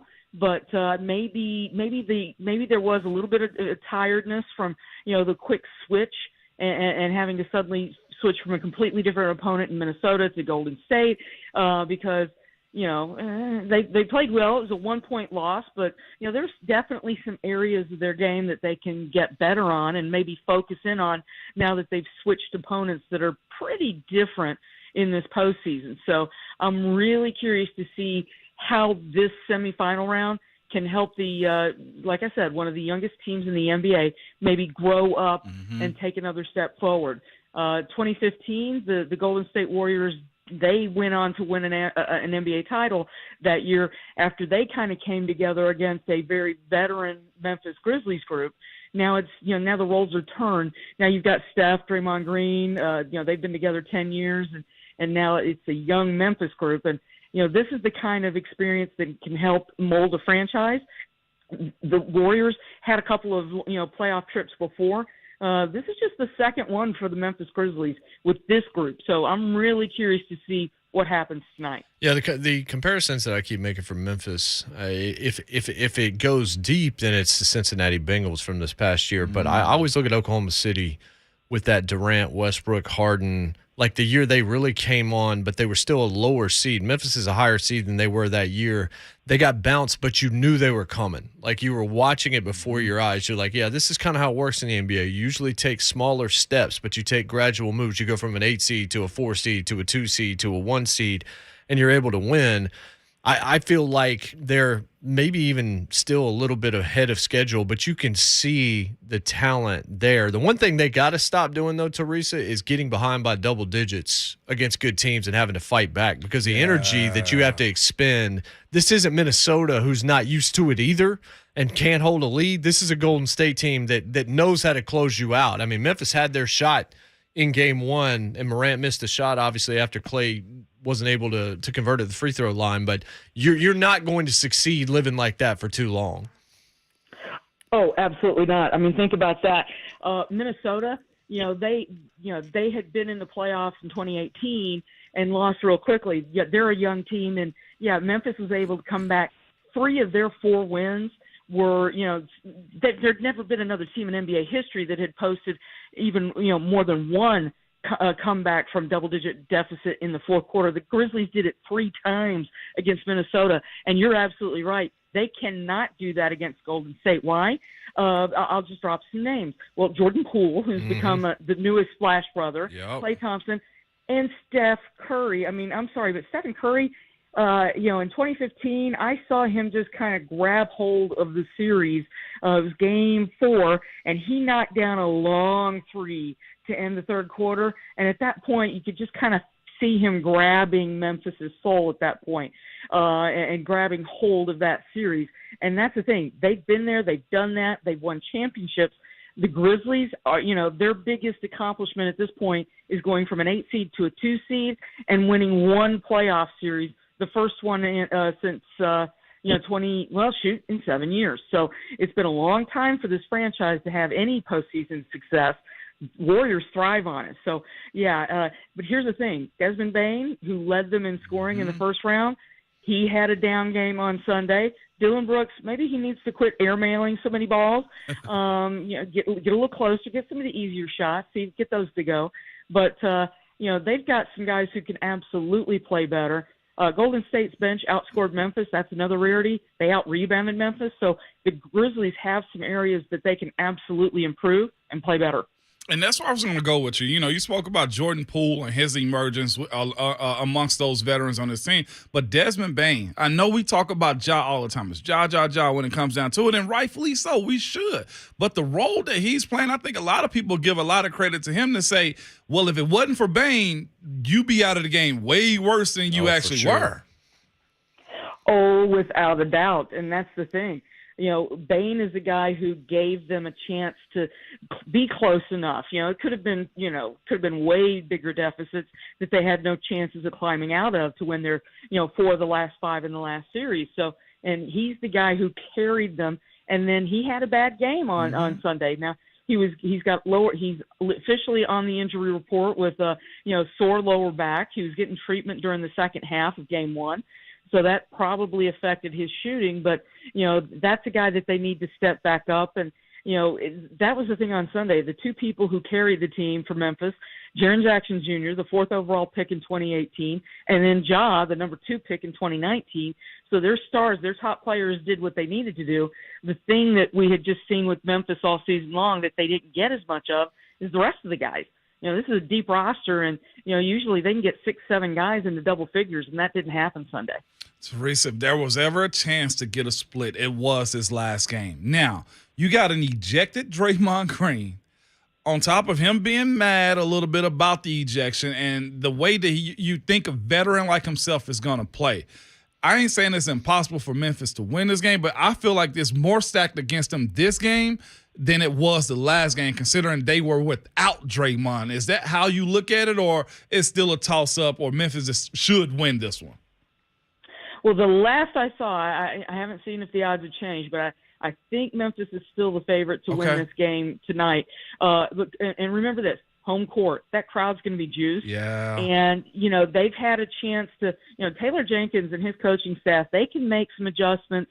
And, they were working on Monday to see what they need to do. And even though this is a young team, they do a really good job of making some adjustments.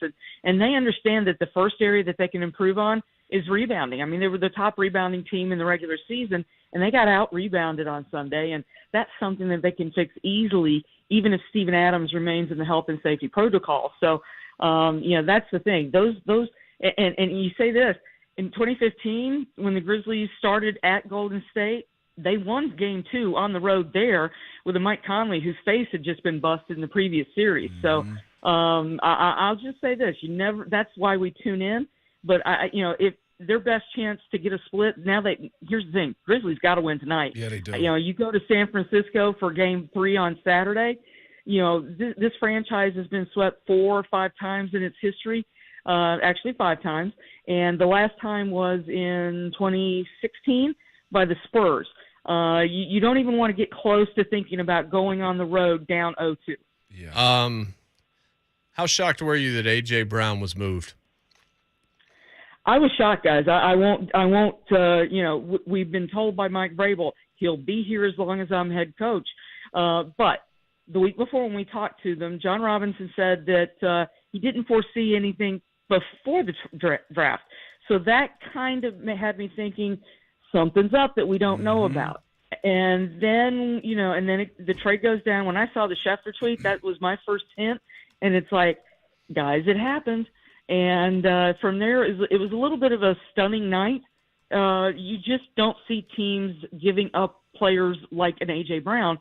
Then you find out a little bit more. Guys, it feels like A.J. Brown wanted a chance to play with Jalen Hurts and get paid, and the Titans never had a chance really to negotiate in this whole situation. So and for the Titan fans who are still a little salty, guess what? Sometimes we've seen it a lot in the NBA, but, if a player refuses almost essentially to negotiate and be in the same ballpark, be in the ballpark they kind of told you that, you thought that they were going to be in to begin with, and you can't really get a deal done, the Titans made chicken salad out of the situation, and got a replacement for A.J. Brown with that 18th pick.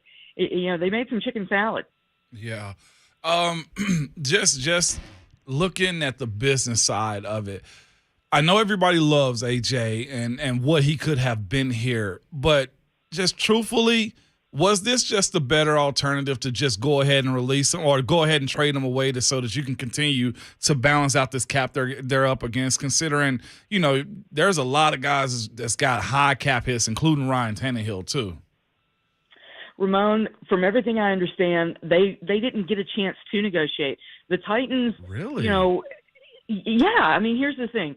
From what I understand, they were told that AJ wasn't going to step foot on the field until he got a new deal.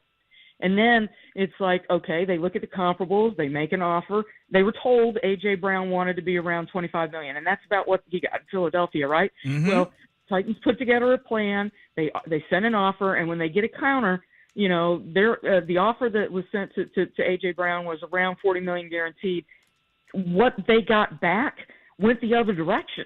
The guaranteed money was almost double of what the Titans offer. So instead of negotiating, usually you say, okay, we want to be here, and then when you get that first counter offer and it's over here, they weren't in the same ballpark. They were going the other way, apparently running toward Philly. Yeah. So that's interesting to me. Like, I've been kind of saying, like, it's almost as if they ran out of time. Like, did they wait too long to actually start talking to his agent, talking to AJ? Because I think every player feels that way, like, especially at that position at wide receiver.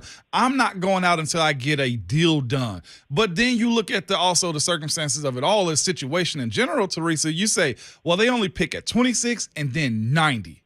That's a hard pill to swallow when I got to pay this guy potentially over $20 million too. So I guess I'm just confused on the fact that they didn't really negotiate.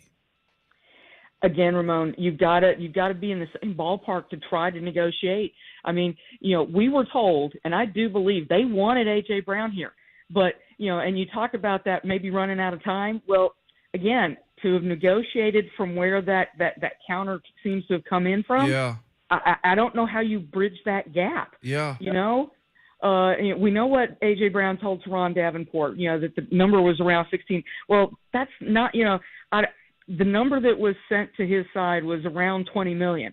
And they, guess what? If they come back 25, which is what they were kind of told he wanted to be in, you can get to the middle there. Yeah. Right?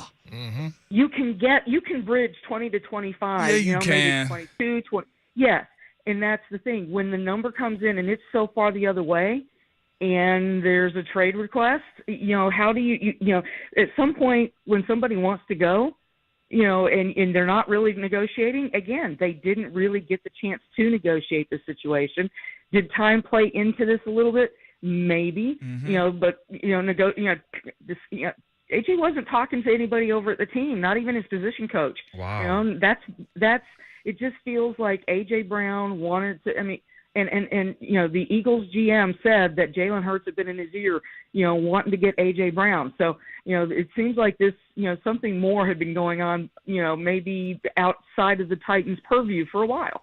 Did the Titans misjudge A.J.'s commitment to the organization, to the team? I mean, the fans, when we gave the scenarios under which AJ could be moved, the fans didn't like it very much. And they suggested, he loves Tennessee. Look at him. He's going to be here for life and all this stuff. And fans are always going to say that. But do you think that the team felt like there was more of a commitment from AJ and maybe they got caught at least a little bit off guard when Tory Dandy said, no, this is what we're looking for, and AJ cut off communication? Like they didn't see that coming from this guy. I think Vrabel in particular, I don't think necessarily saw this coming. Well, that's a fair point, because what we know is Mike Vrabel and John Robinson at the owners' meetings at the end of March were, he's going to be here. Yeah. And then April 18th, the off-season program starts, and AJ wasn't here.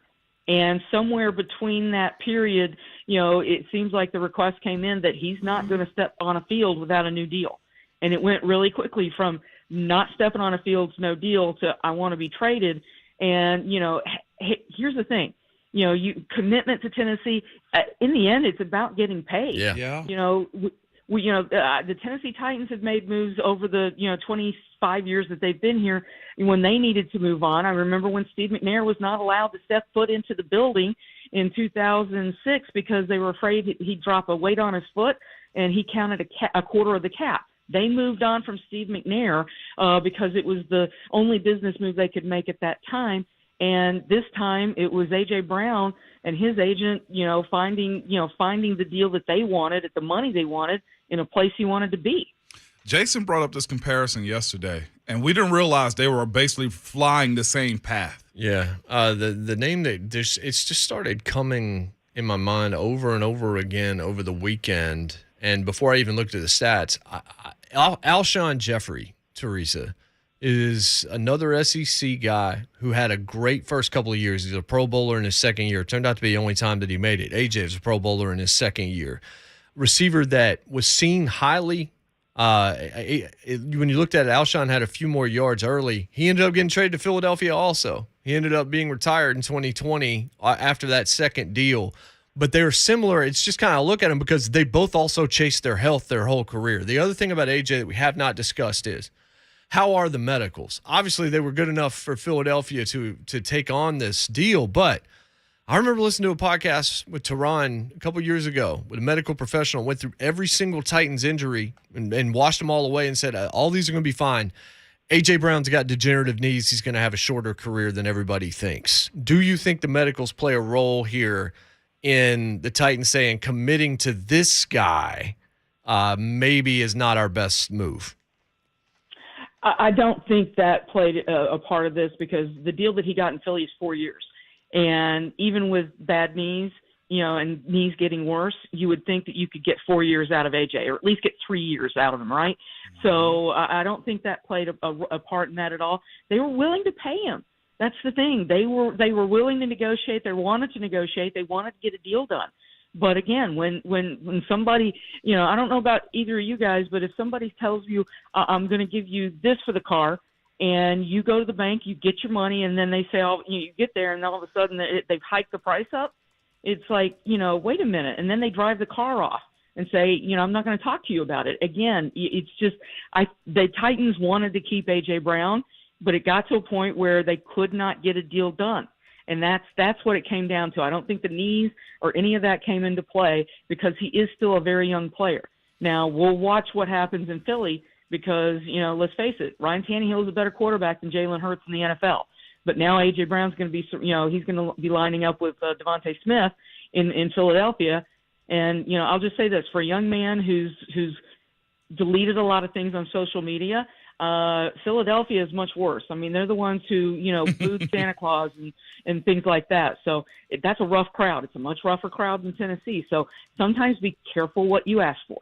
And also, Alshon Jeffrey's agent, Tory Dandy. Tory Dandy, yeah.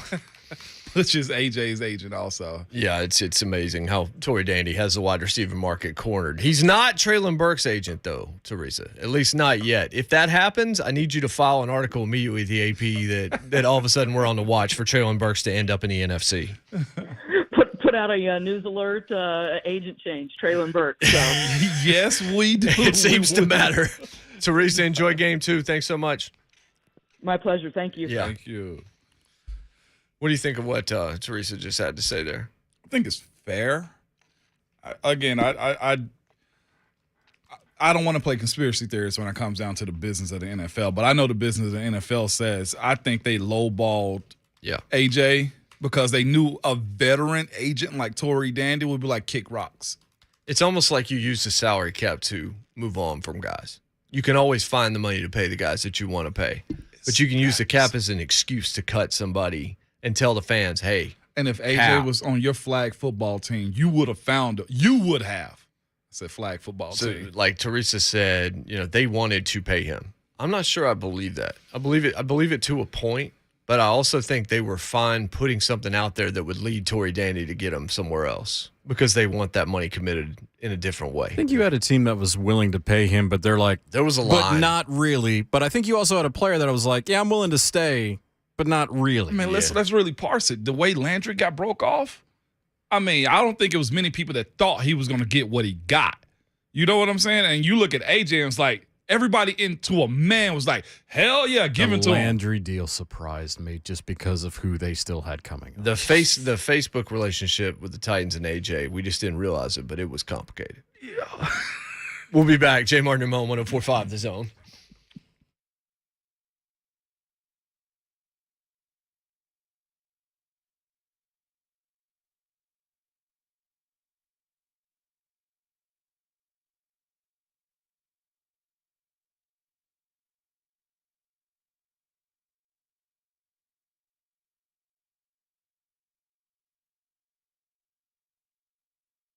Imagine if the first way we did things was the only way and it just stayed that way for what felt like forever. That's what happens when it comes to selling your home. You got to list it and you got to keep it show ready because you never know when somebody want to come by for a quick look. Or you have dozens of people marching through your home that may or may not be serious about buying. And this goes on and on until the right buyer comes along. Well, that's all changed thanks to Open Door. And it's Ramon Foster. I want to tell you what I did. I did go to opendoor.com. I put in my address and home info, and I got an offer back in no time. Open Door takes a look at your house along with recent sales in your neighborhood to come up with a very competitive offer. A real offer with no listings, no strangers, no stress, and a real competitive offer in minutes. Simply go to opendoor.com/WGFX and get your free offer. Open Door is a new way to sell without all the hassles of a traditional home selling. You'll know how much you'll get, and you can close when you are ready, and you can do everything online.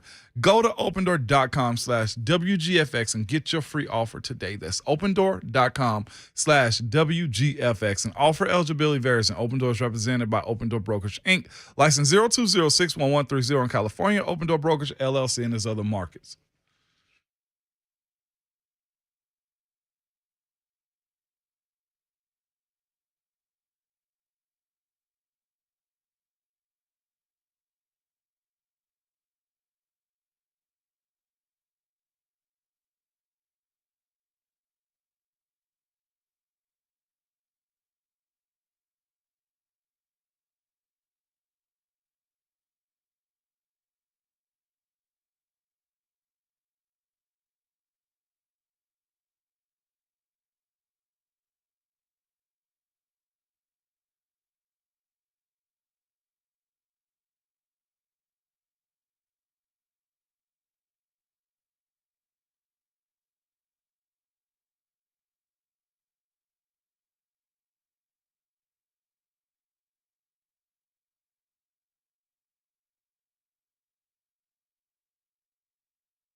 Welcome back, Jay Martin, Ramon, 104.5 The Zone. If you missed Teresa Walker, she's in Memphis.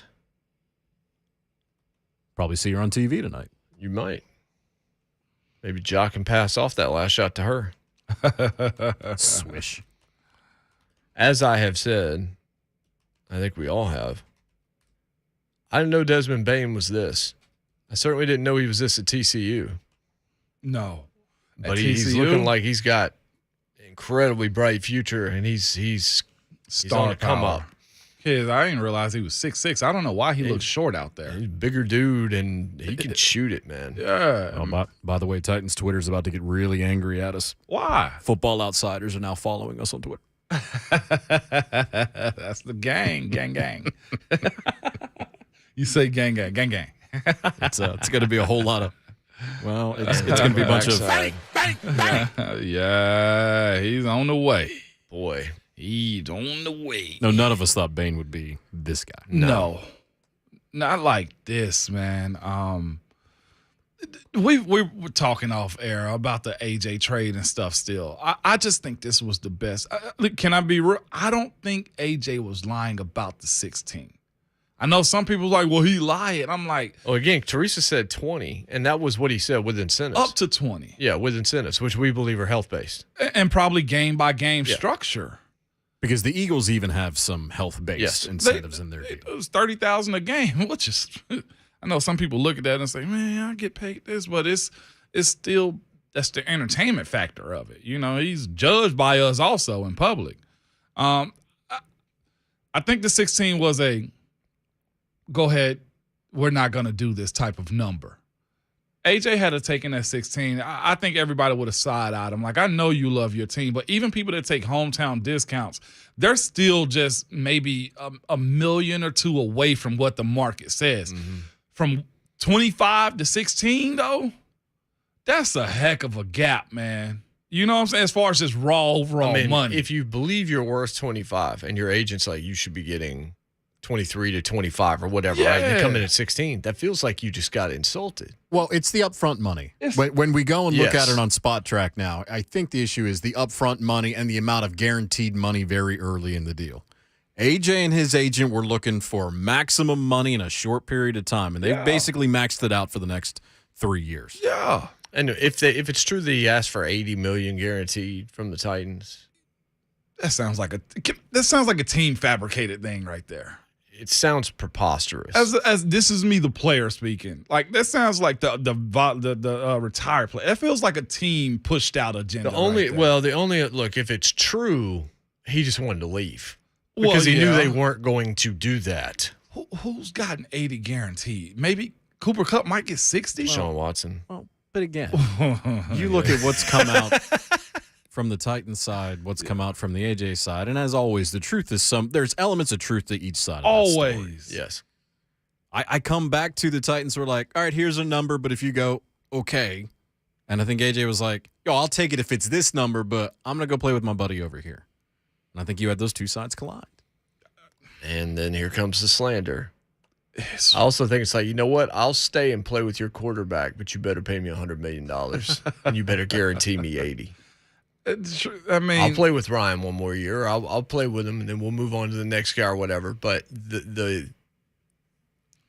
your tax, for me playing with a quarterback that I know is probably not getting me to a Super Bowl. Mm-hmm. Of course, he went with Jalen Hurts, but Jalen Hurts has the benefit of being his best friend. Yeah, and but that goes not necessarily an upgrade. No, matter of fact, for now it's a downgrade because Hurts is a penthouse Tua right now. Yeah. So as far as $100 million guys on the Titans team, Ryan, Bud's pretty 80. close, but Bud's no. close. Harold, pretty close. They got 3. They would have had 4 if that was the case. Then if they'd have bought into AJ at market value, Jeff next. He's $100 million. Yes. 615-737-1045. Fourth hour, Ron Soleil will join us. We'll continue along the lines here because there's a lot of meat on this bone. Still, as more keeps coming out. Maybe we'll play a couple of cuts from AJ yesterday as well in the Philadelphia introductory pressers. Jay Martin, 104.5 The Zone.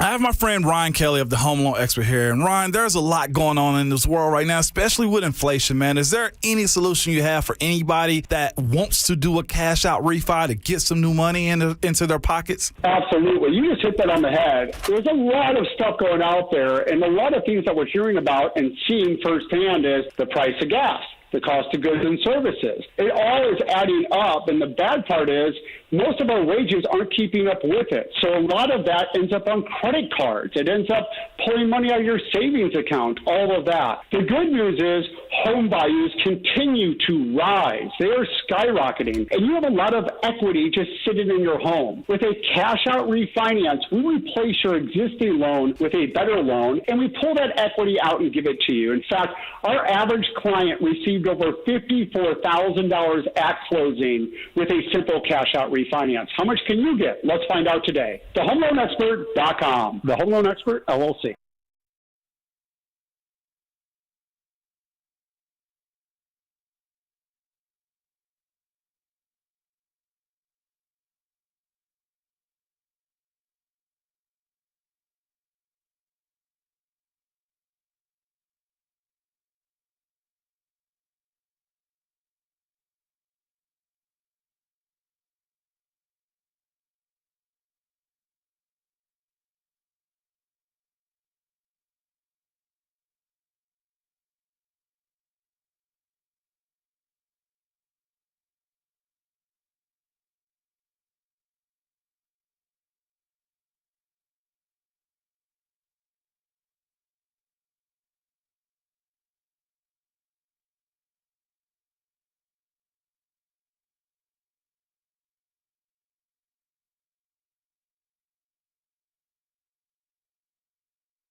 9:02. Good morning. I'm Jonathan Shea for the Stanley Cup playoffs. They began last night, starting tonight for the Nashville Predators.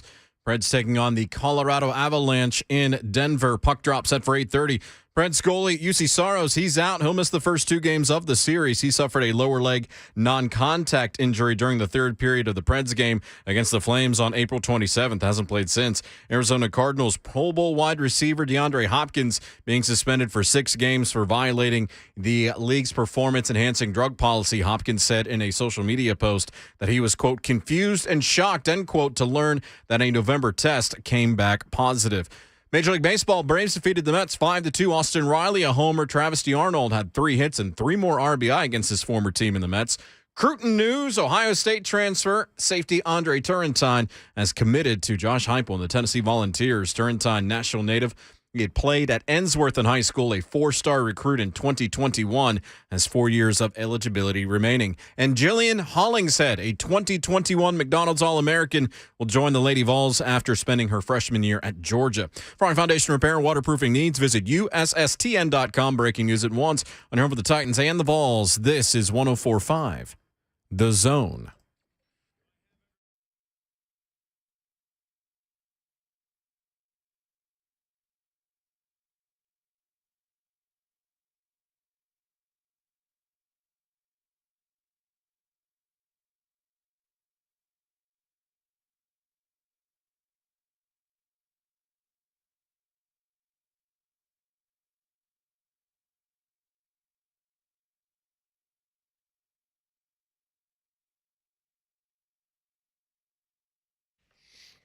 What's happening?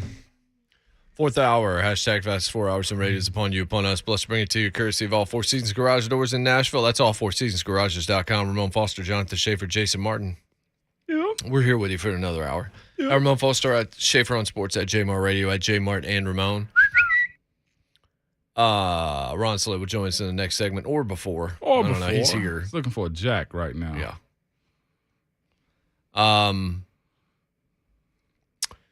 I'm going to read what Mike Tenier wrote about the Washington Commanders draft. Just because it's funny. Carson Wentz contains within him a multitude of paradoxes. One of them is that any team which acquires Wentz desperately needs a reliable backup, if only because Wentz forever bounces from one minor injury to the next, but any perceived threat to his starting job causes Wentz to curl into the fetal position. In that, this is why I wanted to read this, because Tenier just has no chill. No, he's always on 10. In that respect, pairing Wentz with a rookie challenger with a knack for sacks and YOLO bombs who was only successful when surrounded by a top-notch supporting cast is quite a choice. Maybe putting Wentz in a room with Sam Howell will be like placing a mirror in a parrot's cage to keep it from dying of loneliness. Ouch. That's ugly, man. Ouch. Hard times are real. Washington just don't ever get it together, it seems like. Then he said, the draft class full of players I was not very high on. Jahan Dotson was a second-rounder in my book. Fedarian Mathis, a B-tier defensive tackle by Alabama standards. Damn. Washington already drafted most of the S-tier and A-tier in past years. Yeah, they did. Brian Robinson, a garden-variety thumper. That's like, yeah, he's another back. Howell, a better prospect in theory than on film. Meaning on paper he looks great, on film he's not. Cole Turner, a pumped-up wide receiver with lots of end-zone targets. They've had 20 years to prove me wrong in the past and have never quite pulled it off. Pretty much they are who we thought they were. Pretty much. God, Washington Commanders, baby. That new name means something. Well, they're in the NFC East, so they'll be couldn't all they right. just call themselves a Washington football team? That was cool and unique. I like Washington football team. Sounds like a club at that point. It sounds soccerish. You know, I didn't like it at first, and then it grew on me. I liked it. And then when they're like, all right, we're going to get the new name out there, and what you don't even need it. Then call it the Monuments, because that's easy and fun. Washington Monuments? Yeah. Washington Monuments. I take Guardian. I take Commanders over Monuments. I just want to go replacements. I just think Commanders sounds terrible. It'll sound better 5 years from now than it does now, but the Commanders. Winning helps. I know that much. Yeah, well, they've got Carson Wentz, so enjoy that. Yeah, and they flipped 2 threes for him too. Who got 2 threes? The Colts? Yeah. Still don't know how they fleeced them like that. The Eagles, through moving Wentz, got ones that they used to acquire A.J. Brown, and then another one for next year. Wow. Yeah. That move to get Carson Wentz out directly made them able to get AJ. Golly, that's a part of the willing and dealing. I still can't believe the kid is gone from here. I can't believe he actually got traded. Gone from here sounds like we got to do an obituary. The money he's making, he ain't a kid anymore either. No. We're not a kid anymore. What Stilo said that, right? He stopped and got himself a green jacket yesterday. Yeah, it was a light green too. It was Easter green. Yeah. That was a nice Easter green suit for him, man. Good for AJ. He's happy. The Titans are happy, man. You got potentially your future quarterback out of that. Right? Yeah. That's on point, man. Potentially. Grady. Wow, Grady got another Eagles one? still trying to figure out if they have the quarterback, but they got his best friend. Yeah, they did. Well, this is the thing, too. AJ is still going to be a weapon. So we talk about his knees. I think we're talking about a few years from now. I say after 3 years is where he's at with his ability and if he takes a dive as far as his injuries go. The thing that's going to be aggravating is watching him either always on the injury list or his availability on game day, and especially when it comes down to the big games. Like Dallas Eagles, always going to be a show. You know what I'm saying? Like Giants Eagles, gonna be a show. Like he's a part of that. He's in a big market now. You remember when Delaney had that conversation here about the market. He can't complain about market anymore. No. He's gonna get the national TV games. He's gonna get the coverage. He's gonna get the benefit of the doubt when it comes to that team has this type of player. So with that though, if he is in a position to where he's not gonna be playing in games, that's when the issues are going to come up. We saw how he dealt with this with the Tennessee fan base as far as his mental stability, which is a huge part of the game, which is a huge balance of trying to stay relevant and trying to do your job. That crowd, that market could give two craps about it, though. You got to look at the fact that, like I said, I keep bringing up Jason Kelce. From my understanding, he actually went to the front office of the Philadelphia Eagles, or they went to him and they asked him, who do you want to be your successor? And he goes out and select the kid that was going to be his successor. That's the way it is in Philly. When you have that type of respect, they'll allow you to do certain things. When you don't, you find your way out. You find yourself Alshon Jeffries. You find yourself Carson Wentz. Okay, Nick Foles even to a point. Like, that's where they loved Vic when he came in, remember? Because he won. He played a style of ball that kept them relevant. Deshaun Jackson is another one of those guys. Like, those are the footsteps that you're falling into when it comes down to you being the guy. That team that won the Super Bowl, think about them. They don't even speak about Carson Wentz. That's Nick Foles' Super Bowl. No, the one thing is they haven't been much prime time lately. They haven't been in that afternoon window much, and they're used to it, and they don't like not being there. Which is why that's why they pay AJ. Yep. And why they're going to back Hurts for a moment. Yeah. But if Hurts fails this year, just like if Tua fails, that's a problem. I mean, Hurts, that team made the playoffs last year. Yeah, they did. That's not going to be good enough for very long. And Hurts is a gamer.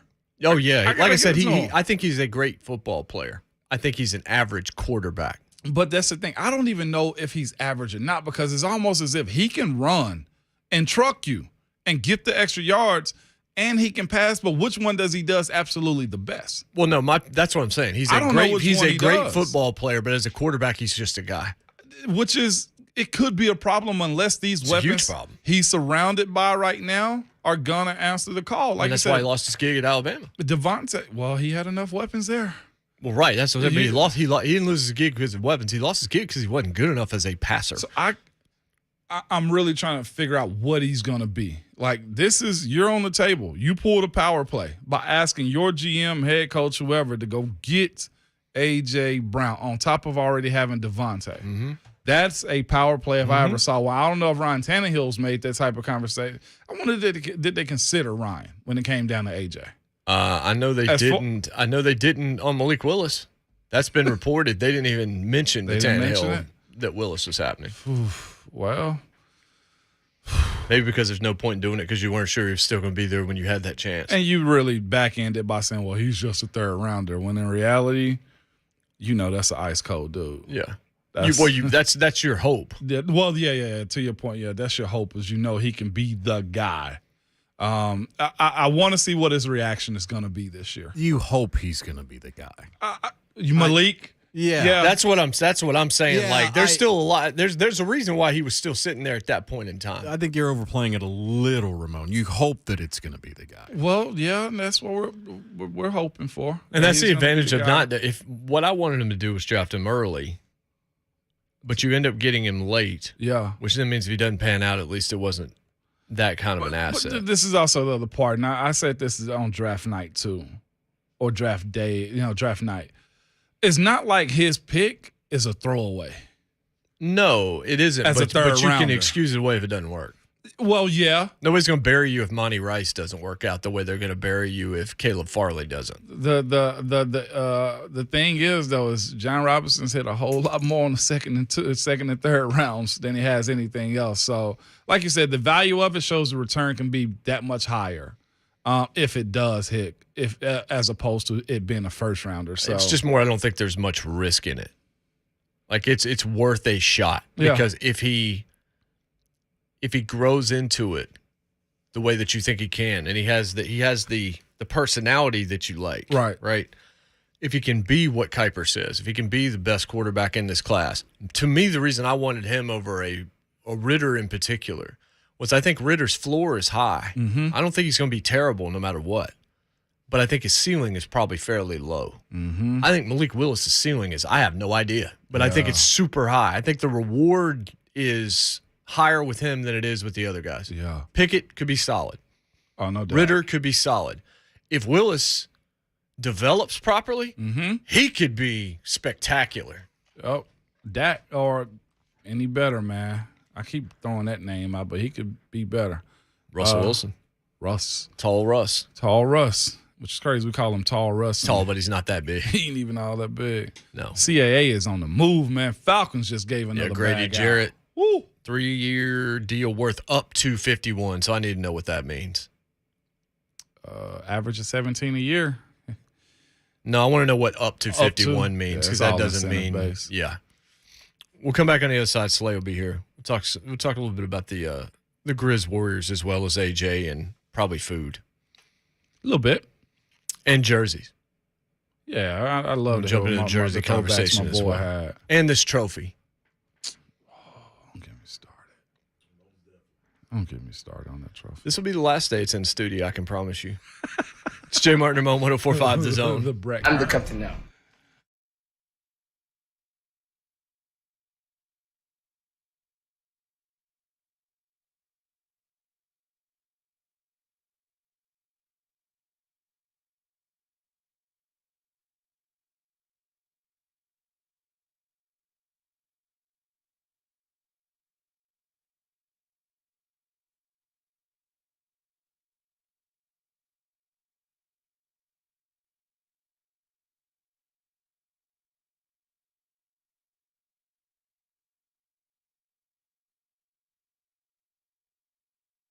As leaders in disaster cleanup and restoration, the pros at ServPro are prepared for anything, like when a relief valve on your water heater fails while you're out of town and it pours gallons of water into your finished basement when you just got those new floors. ServPro is prepared for it. Or when an electrical shortage in your office causes extensive smoke and water damage, ServPro is prepared for it. Or that musty odor on that new project house you just bought let you know you have a mold problem. Guess what? ServPro is prepared for that too. You need a lot more than help sometimes cleaning up, and that's why ServPro is your one-stop shop when disaster strikes. Not only do they have the equipment and expertise to clean up damage from fire, water, or mold, but they also offer a variety of construction services ranging from drywall patching and document drawing all the way to complete structure rebuilds. There's just one call you need to make to bring your home or business back as good as new and as soon as possible. Call ServPro and the official downtown Nashville operators at 800-ServPro to see how we can help you get back to like it never even happened. The number is 800-SERVPRO. That's ServPro. Cleaning, restoration, construction. And franchises are independently owned and operated.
Welcome back, Jay Martin, Ramon, 104.5 The Zone. Ron Slade joins us in Tuesdays, and he's here.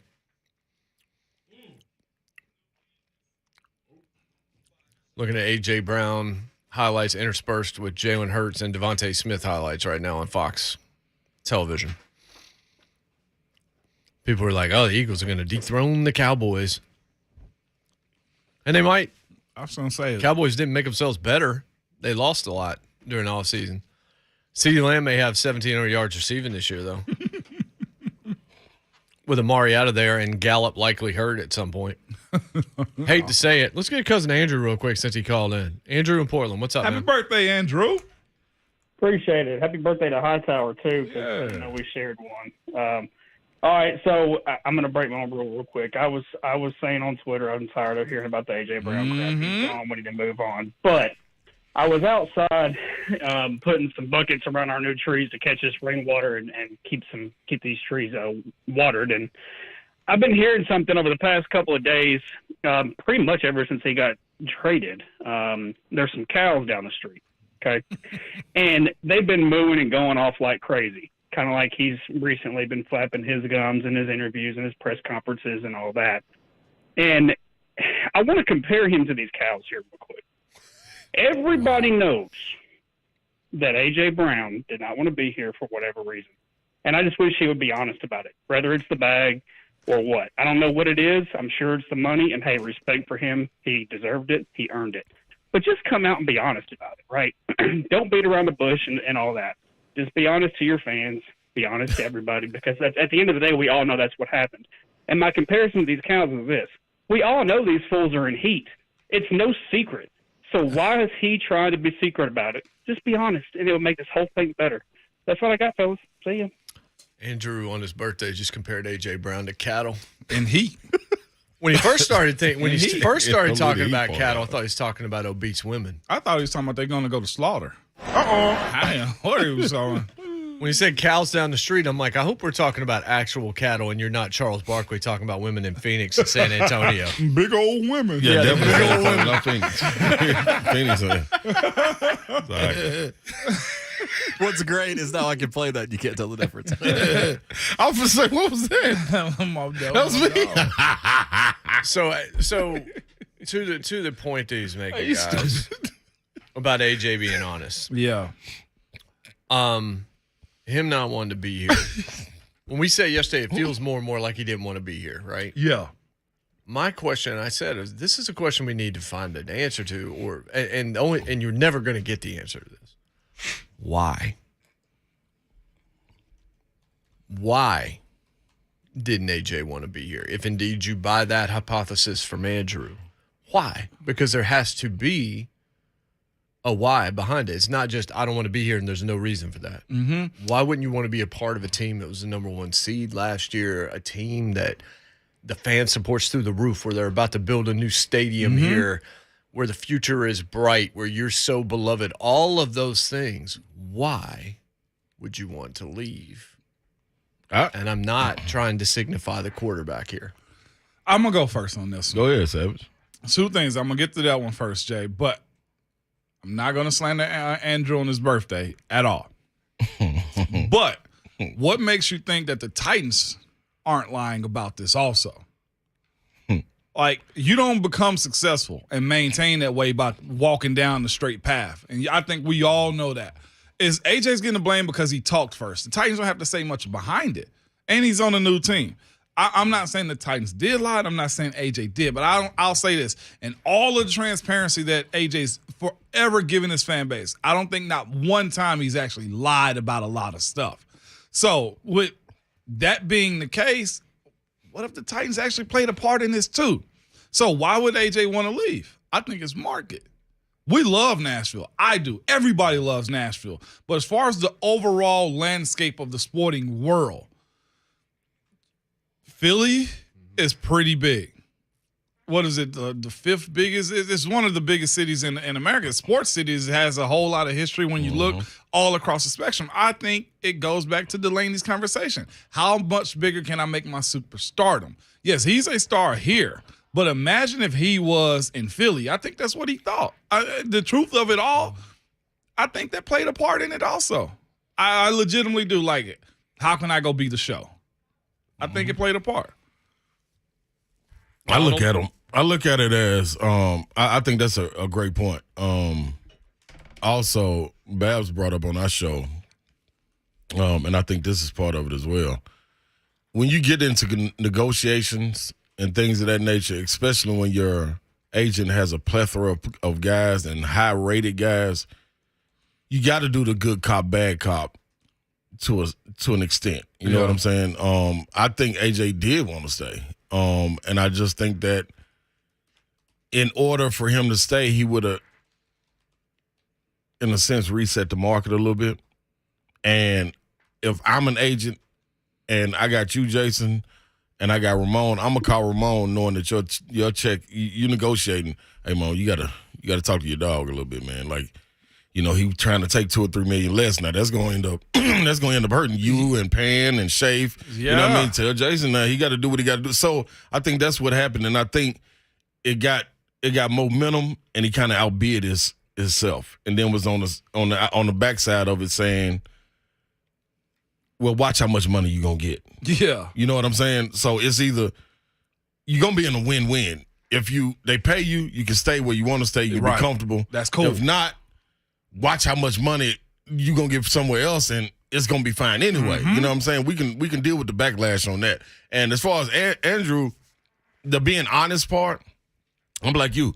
When has he not been honest? You know what I'm saying? When have they not played sides also? You know what I'm saying? And we can only take it for face value for what it is. So I believe he is honest. Is both of them telling lies? Yeah, somewhere along the line. You know what I'm saying? But it's up to us to filter through it too. So I'm always gonna look at it from the player's perspective. Right. And understanding that it's a business. It's a business. You know what I'm saying? So $16 million, and some people push back on that, and the Titans have as well. When I saw it, I was just like, I don't know why you would throw that number out.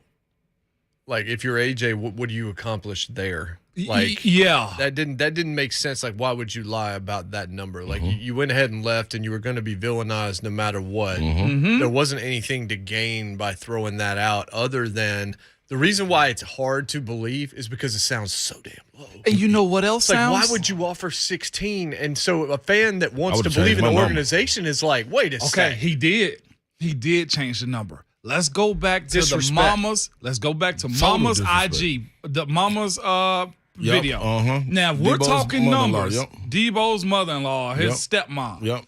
He told Debo 20 because he probably trying to save face on what his value was. And it was really 16. Of course, that was with incentives. It got to 20, so he could have. So that's probably said the best 20. one. It was still accurate. He said 20 though. I still got the video from where it was saved. The conversation lines up to what AJ said he was offered. Right. It was 16 up to 20. I can't go tell my partner it's the truth of it all. It's like, man, I got 20. And in reality, I got 16 with some incentives behind it. I don't think he's lied yet. And I'm not calling the Titans liars whatsoever, but I do know this, and y'all do know this too. The business is ugly. It's not about how much we love you and how much we want to pay you. It's about how much can we, no, you don't do this right, you don't do that right. That guy does this better than you, so we can wait on him if we have to. Like, that's the business side of what we're watching. And we talked about this. The Titans in an era of huge superstars. Right. It's a great issue, but it's a problem at the end when you got to pay everybody, and that's what they're running into right now. Yep. I think you hitting it spot on. I think you spot on. And you gotta imagine, man, if 20 is it, and Debo saying 20, man, I ain't taking no 20. They ain't offer me nothing. I don't know what you talking about. The P word gets in weighed in. Come on, man. Pride. Yeah, every bit of it. So, I mean, like, I think that was an honest conversation. We can't say that was an honest conversation. You know what I'm saying? Outside of the number, if that was the max it would hit with incentives, I think that was offered. But if 16 was the number, man, I wish you would call my phone talking about some 16. Tight end money. Come on, dog. Get out of here. Respectfully. Yeah, that's when you look at Christian Kirk and you're like, wait a second. Yeah. Now, who am I? And first of all, who is his representation? That's gonna be my next question. Who representing him? Who representing Kirk, man? Because dude, hey, he gotta have a mask and a pistol. No kidding. Yeah. I mean, sheesh. Like that's the thing about Tory Dandy in this is Torrey Danny wants every receiver to know, come to me, I will get you paid, and I'm going to take my chunk. He does. And that's what he's doing. So now he's the Don when it comes to the new position outside of quarterback in all of pro sports, which is wide receiver in a quarterback's league and in a passing league. You got to have that wide receiver one. And so Torrey's going to represent all of them. Yep. And so all of them have to be paid because if you start seeing bad trickle deals, down, then those wide receivers going to be like, well, who else can I get? Right. And I wonder who later on, 5-10 years from now, who will we hear come out and be disgruntled about all this, saying that, man, I didn't want this sudden kind of like Rosenhaus was. Like when you got guys like T.O. and them coming out like, man, dude didn't do right by me. I wonder if this is a situation where, hey, man, if I sign you, let me handle all this. You know what I mean? Don't worry about it. Let me handle all the dealings. Don't you do no conversing with your team or none of that. The fans, whatever it is, let me handle. I'm gonna get you this big old bankroll. I mean, that's been his goal. He's done it with every single guy he had. Like when DJ switched agents last year, he had a damn good agent. And he switched agents to go to Torrey Dandy because of this right here. The other part though is, can we be honest about this? We ain't got no choice. Oh yeah, we do. The Titans are a run first team. Yeah. Again, we speak about wide receivers being divas, but I'll be honest with you, they have a reason to be that way. They really do. It's the only, and I said it earlier, it's the only position on the entire field that relies solely on another person. Running back, handle the ball, that's on you. You missed the gap, that's on you. Offensive line, y'all go do your thing. Tight ends, hey, man, I give you the ball when I can. DBs, that's on you. If you get mossed, that's on you. D-line, linebackers, everybody makes it happen for themselves except the wide receiver. So it goes down to the quarterback. It goes down to the offense. Why did Hollywood Brown want out of Baltimore? Yeah. That offense ain't for me. Greg Roman is garbage. Yeah. And he said he talked to him 2 times. He talked to him after the second year and after this year and told his starting quarterback, Lamar, I love you, dog. I can't do it, though. I can't do it. He ain't even getting a new deal just yet. What I want to know is how Lamar hasn't gone to Baltimore and be like, you got to get me a new coordinator because you cost us massive free agents for the last 2 or 3 years. Because he's getting the MVP, though. I think he could after he get this big old check. And that's where it was. Yep. I mean, that's part of my negotiation. It's like, yeah, you're going to pay me X amount of dollars. I want to be here. I need somebody else. I need somebody that's going to be able to attract guys to come here. Because I got nobody to throw to except for Mark Andrews and young rookies or and second year guys. I guys. gotta teach them up every single year. And to the point about Lamar, why won't Lamar say anything? Lamar at this point can't. He owns them as far as power and money, right? But they did help him get a MVP. Come on now. So that's the only thing they're gonna say to him, Jay. Well, you forgot your second year, right? I'm just playing the other side of it to where Greg Roman's just like, Lamar, who was your offensive coordinator when you got player of the year? It was me. Yeah. If you want to continue to eat, I'm going to make sure you eat. Now, I'm gonna say, if I'm Lamar's representation then, then I'm going to be like, yeah, you also worked with Kaepernick and you worked with Andrew Luck, and it was great for 1 year. It was almost MVP level. Actually, I think it was MVP level. And then you got found out, never adjusted, and fell apart. Be like, so I appreciate that year. What you done for me lately? Because that MVP doesn't win us games now. It doesn't bring us Juju Smith-Schuster last year when he decided to take less money to stay in division with Pittsburgh. It didn't allow for any of these free agents to even consider Baltimore as a destination. And that's a well-run organization that always drafts well, that has a great fan base, that is one you would want to play for. Technically won recently is Super Bowl era. Yeah. And no receivers want to go play with Lamar. Yeah. And I don't think it's a Lamar problem. It ain't a Lamar I think problem. It's a coordinator problem. That's why it's always good to have good representation. But you know what about Lamar, though? What? He represents himself. That's why I'm just saying that. That's why it's good to have representation, because sometimes relationships can get they can get in the way of what I'm supposed to be doing as far as my profession. Something just came to mind talking about the coordinator. Was I made the question about what if Debo knew Trey Lance isn't it? And so that's one of the reasons he wants out. It's because he knows it's eventually going to harm him because they're not winning a Super Bowl with that guy. He sees him every day in practice. We haven't gotten a chance to see it right. And then I immediately said, well, AJ and Tannehill, right? Well, the point we just made about Marquise Brown and about receivers of free agency. What if AJ knows Todd Downing's not it? What if he knows that That's offense cold. don't fit me, man? That's cold. As far as the volume he'd love to receive. He got to get everything in blood, basically, when it comes down to his play, his catches after contact and everything. But that's why you bring Kelly in, though, right? That's what you would think. Mm-hmm. I mean, well, that is why you brought him in, because what did we all say? It's like, all right, just get AJ the ball. Right. Find ways to get AJ the ball. To me, Debo, I'll say this: a kid being from the South like myself and him being from the South, I really don't think he want to be on the West Coast. Yeah. It's built for somebody. You loved different. it. Yeah, it's different, though. It's different. And then I say this, too. The taxes. Yeah, it's different. I you think got this to have is a business. big old bankroll to stay out there, man. They gonna give it to him, but still, that 90 that he big gonna one, though. get is still gonna be 30. Yeah, that's what I'm saying. They might need to go to 110. And 90 in Carolina gonna be 67. Yeah. I guess the only thing I would say, though, is if you're playing on the West Coast, you're also probably flushing endorsements. You're But making still- a lot if you're a stud with the 49ers. Is it in football, though? No. You know what I'm saying? That's what I'm going to say. In basketball, I know you can offset it without question. Odell is built for it, I think. Yeah, he's a lot more marketable. Looking at Odell, I think Whitworth being out there, he got business ventures already. I think Aaron Donald, but as soon as the season over, he's headed right back to Pittsburgh. And he's also made the biggest bankroll too. Right. To me, I'm telling y'all, I think guys that aren't used to having their paycheck just scalped the way it does, I think if it matters, especially to your point though, if you're not about to win the chip. That's if it's got to be worth it.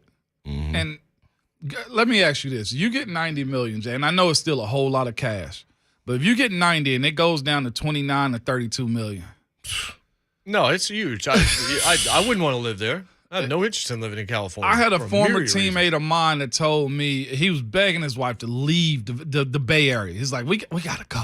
Like, let's get up out of here. And you know what his wife told him? People out here, we die with debt. That's hard for me to swallow when I'm from Tennessee or I'm from Texas and you say, man, I live in the valley. That's all that matters to me. I live in the Bay. That's all that matters to me. I ain't finna 90 to 30. And they ain't lying. They die with debt. It's getting worse. It's not getting It's better. getting You got companies moving out of California left and right. To come where? Well, here or to Texas, one. South. Looking at AJ and looking at everything that's happening there, if you believe in offensive coordinator and all those things, if I'm AJ Brown, do I really think that I was maximized? Do I give myself the criticism of not being fully healthy, or do I still feel like if I was somewhere else, I could have 1,300 yards, I could have 1,400 yards, I could be one of those guys? I believe my talent is top 5, but my yardage totals aren't, and it's a function of where I play. Yeah. It could play. And do I care? And do I care? Because a lot of guys don't. I would agree with that if he didn't go to Jalen Hurts.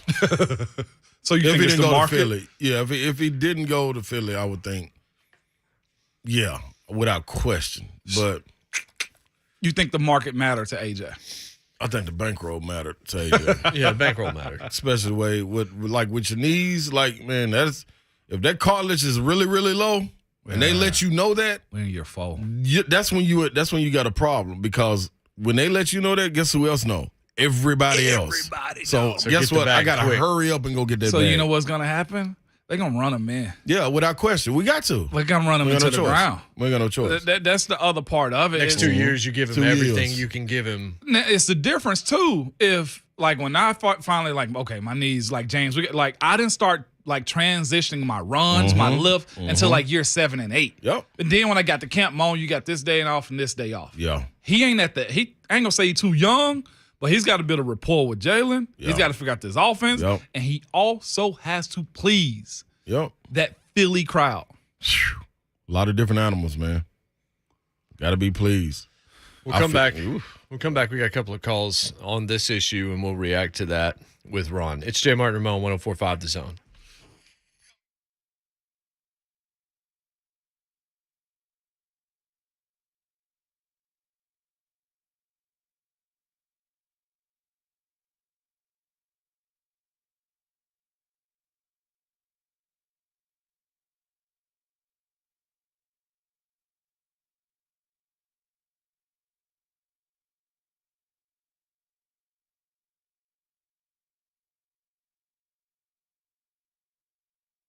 Imagine laying in your bed at night and you're all sleeping and you're comfortable, and then you get hot. I'm talking about sweaty hot. And you want to know why your AC unit went out. Why? Because you didn't get it serviced yearly. Or let's say it's the wintertime, you're trying to turn the heat on and it's just turning over. You didn't get it serviced also. Guess what? It's a problem, and your wife going to be mad, kids going to be mad. You're going to be mad because everybody else is mad at you. It's Ramon Foster, and I want to tell you this. I got the heating and cooling company that can take care of all of your HVAC needs, though. And it is Spring Hill Heating and Cooling. They have over 20 years of experience serving all of Southern Middle Tennessee. Spring Hill Heating and Cooling, listen to me, is a family-owned and operated company that prides itself for outstanding customer service. Why? Because they have to, and they love this community. Spring Hill Heating and Cooling also offers cost-effective solutions, such as a free service call for a repair and free estimates on replacement systems. They back all of their work also with 10 years parts and labor warranties and up to 72 months of no interest on new installs. So be ready for the spring, which has been nice lately, or the hot summers, or anything that may come your way by getting the best indoor air quality thanks to Spring Hill Heating and Cooling. They have 2 locations to serve you in Columbia and Lyles, and available anytime at springhillac.com. Go talk to the people I know and don't have an AC issue with Spring Hill Heating and Cooling.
Welcome back. Jay Martin Ramon finishing up 4 more hours here on this Tuesday. Buck Rising, Blaine and Mickey 3HL finish us off today. Let's go to Corey in Hendersonville, who waited patiently through the break. Corey, what's up? What's up, Corey?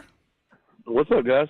Hey, so I wanted to rebut a little bit of Ramon's point and just the point in general about AJ and the market. You know, I definitely feel like the market could play a factor, but we have to remember, you know, he was still under contract. He didn't have any say-so in what market he was going to go to, what system he was going to go into. Okay, so we landed in Philly, but, you know, Jalen Hurts, like you guys discussed, is not one of the greatest quarterbacks out there. He's going to end up getting overthrown or underthrown. I just feel like, you know, it could have ended up a lot worse for him. He could have ended up, you know, at the Jets. You really think he wanted to play for the Jets? I mean, it's tit for tat almost. I'll take Zach Wilson before Jalen Hurts. Yeah, that's what I'm saying. At least you got Zach still young. It can all be pushed back on as far as the market he's going into. I think for sure Tory Danny had a relationship with Philly. That plays a huge part when agents are dealing. That's the one thing agents will sell you on. I know who is willing to accept you, and I know who's willing to deal when it comes down to the contract. It ended up being Philly, so it's not a. You're right about he couldn't choose his market. But I think Tory Danny knew he had a guy. Like, they're saying, AJ said he didn't know till 1 o'clock. And I truly believe he probably didn't. Right. But what do we speak about this year? Why did these agents and GMs and coaches want the combine back? That's where the conversation starts. Yep. And I'm not saying that's where they started at having the conversation, but I guarantee you Philly probably talked to Tory at some point. It's like, hey, who do you have? What do we need to do at some point if this happens? Me personally, I don't.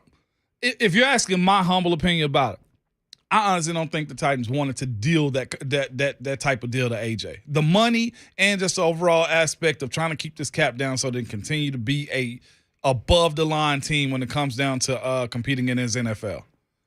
He's right. He didn't have any leverage on that. I agree. He didn't, because Debo's proving it out right now, because the 49ers are just kind of like, no, we're going to try and hold on to you. Okay. So there we go. We hadn't really heard of any major injuries when it comes to Debo. He's had some soft tissue stuff to come up. It was all early. Very early. With that being said, they know they're getting a healthy guy that's very versatile.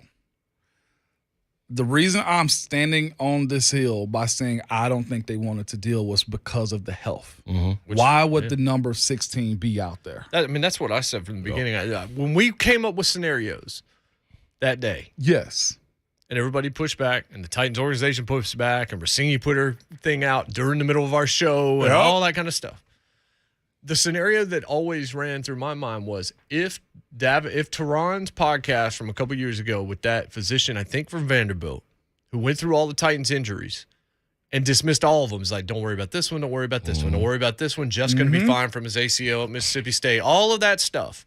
But then, and even said, Jayon's going to be okay and all this stuff. Then he goes, there's one, though, that's a massive problem, and it's A.J. Brown, who has degenerative knees, and he's going to have a much shorter career than everybody thinks because he's going to chase his health forever. That's why I use that phrase, because I heard it in that podcast, I believe, and I was like, I like how that says, so I'm going to start saying chasing his health.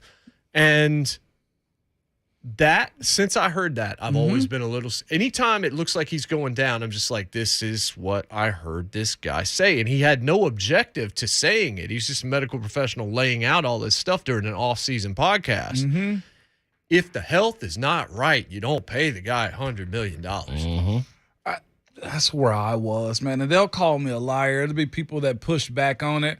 But we spoke about this 2 months ago. Why? The business side, since I know it. Yeah, you know it like why would I never know it. Do that? Why would I give him that? No matter how much you love him, the business of you paying him $25 when you know him personally. Right. Why would you do that? You're foolish. I'm going to give it to somebody else. Yeah, you're foolish if you do that too in the business aspect. And I love him, and I know everybody here loves AJ. Yep. But it's dirty. Yep. Call me a liar all you want to. That's the hill I'm standing on that one. It's part of it. Listen, let me tell y'all this too. I've been waiting to get to the table like at the lunch cafeteria He was telling me, man, did you hear what Mo and them said about you, man, in class, man? I said, man, you know what? I'm going to get there soon, man. So y'all talking about our little second place trophy. Y'all better not touch our second place trophy because you won't get out there and golf and you won't get out there and golf. All y'all want to do is stand on the sideline at the picnics and the parks and point at us while I'm playing. I don't care about that foot. You want to win if that foot was good. I want a gold medal with a broken freaking neck. And you wrong and gonna get it because you was with him at the table laughing. You should never been with this fool. You know what I'm talking about? I'm going. Next outing, matter of fact, you got clubs and I will steal your clubs out your garage, dog. Just start fading us down, Shay. This is how these end on Tuesday. We just talk and all of a sudden there's a sweeper. You let me go in there safe. Don't you fade. And remember, your Twitter thing is always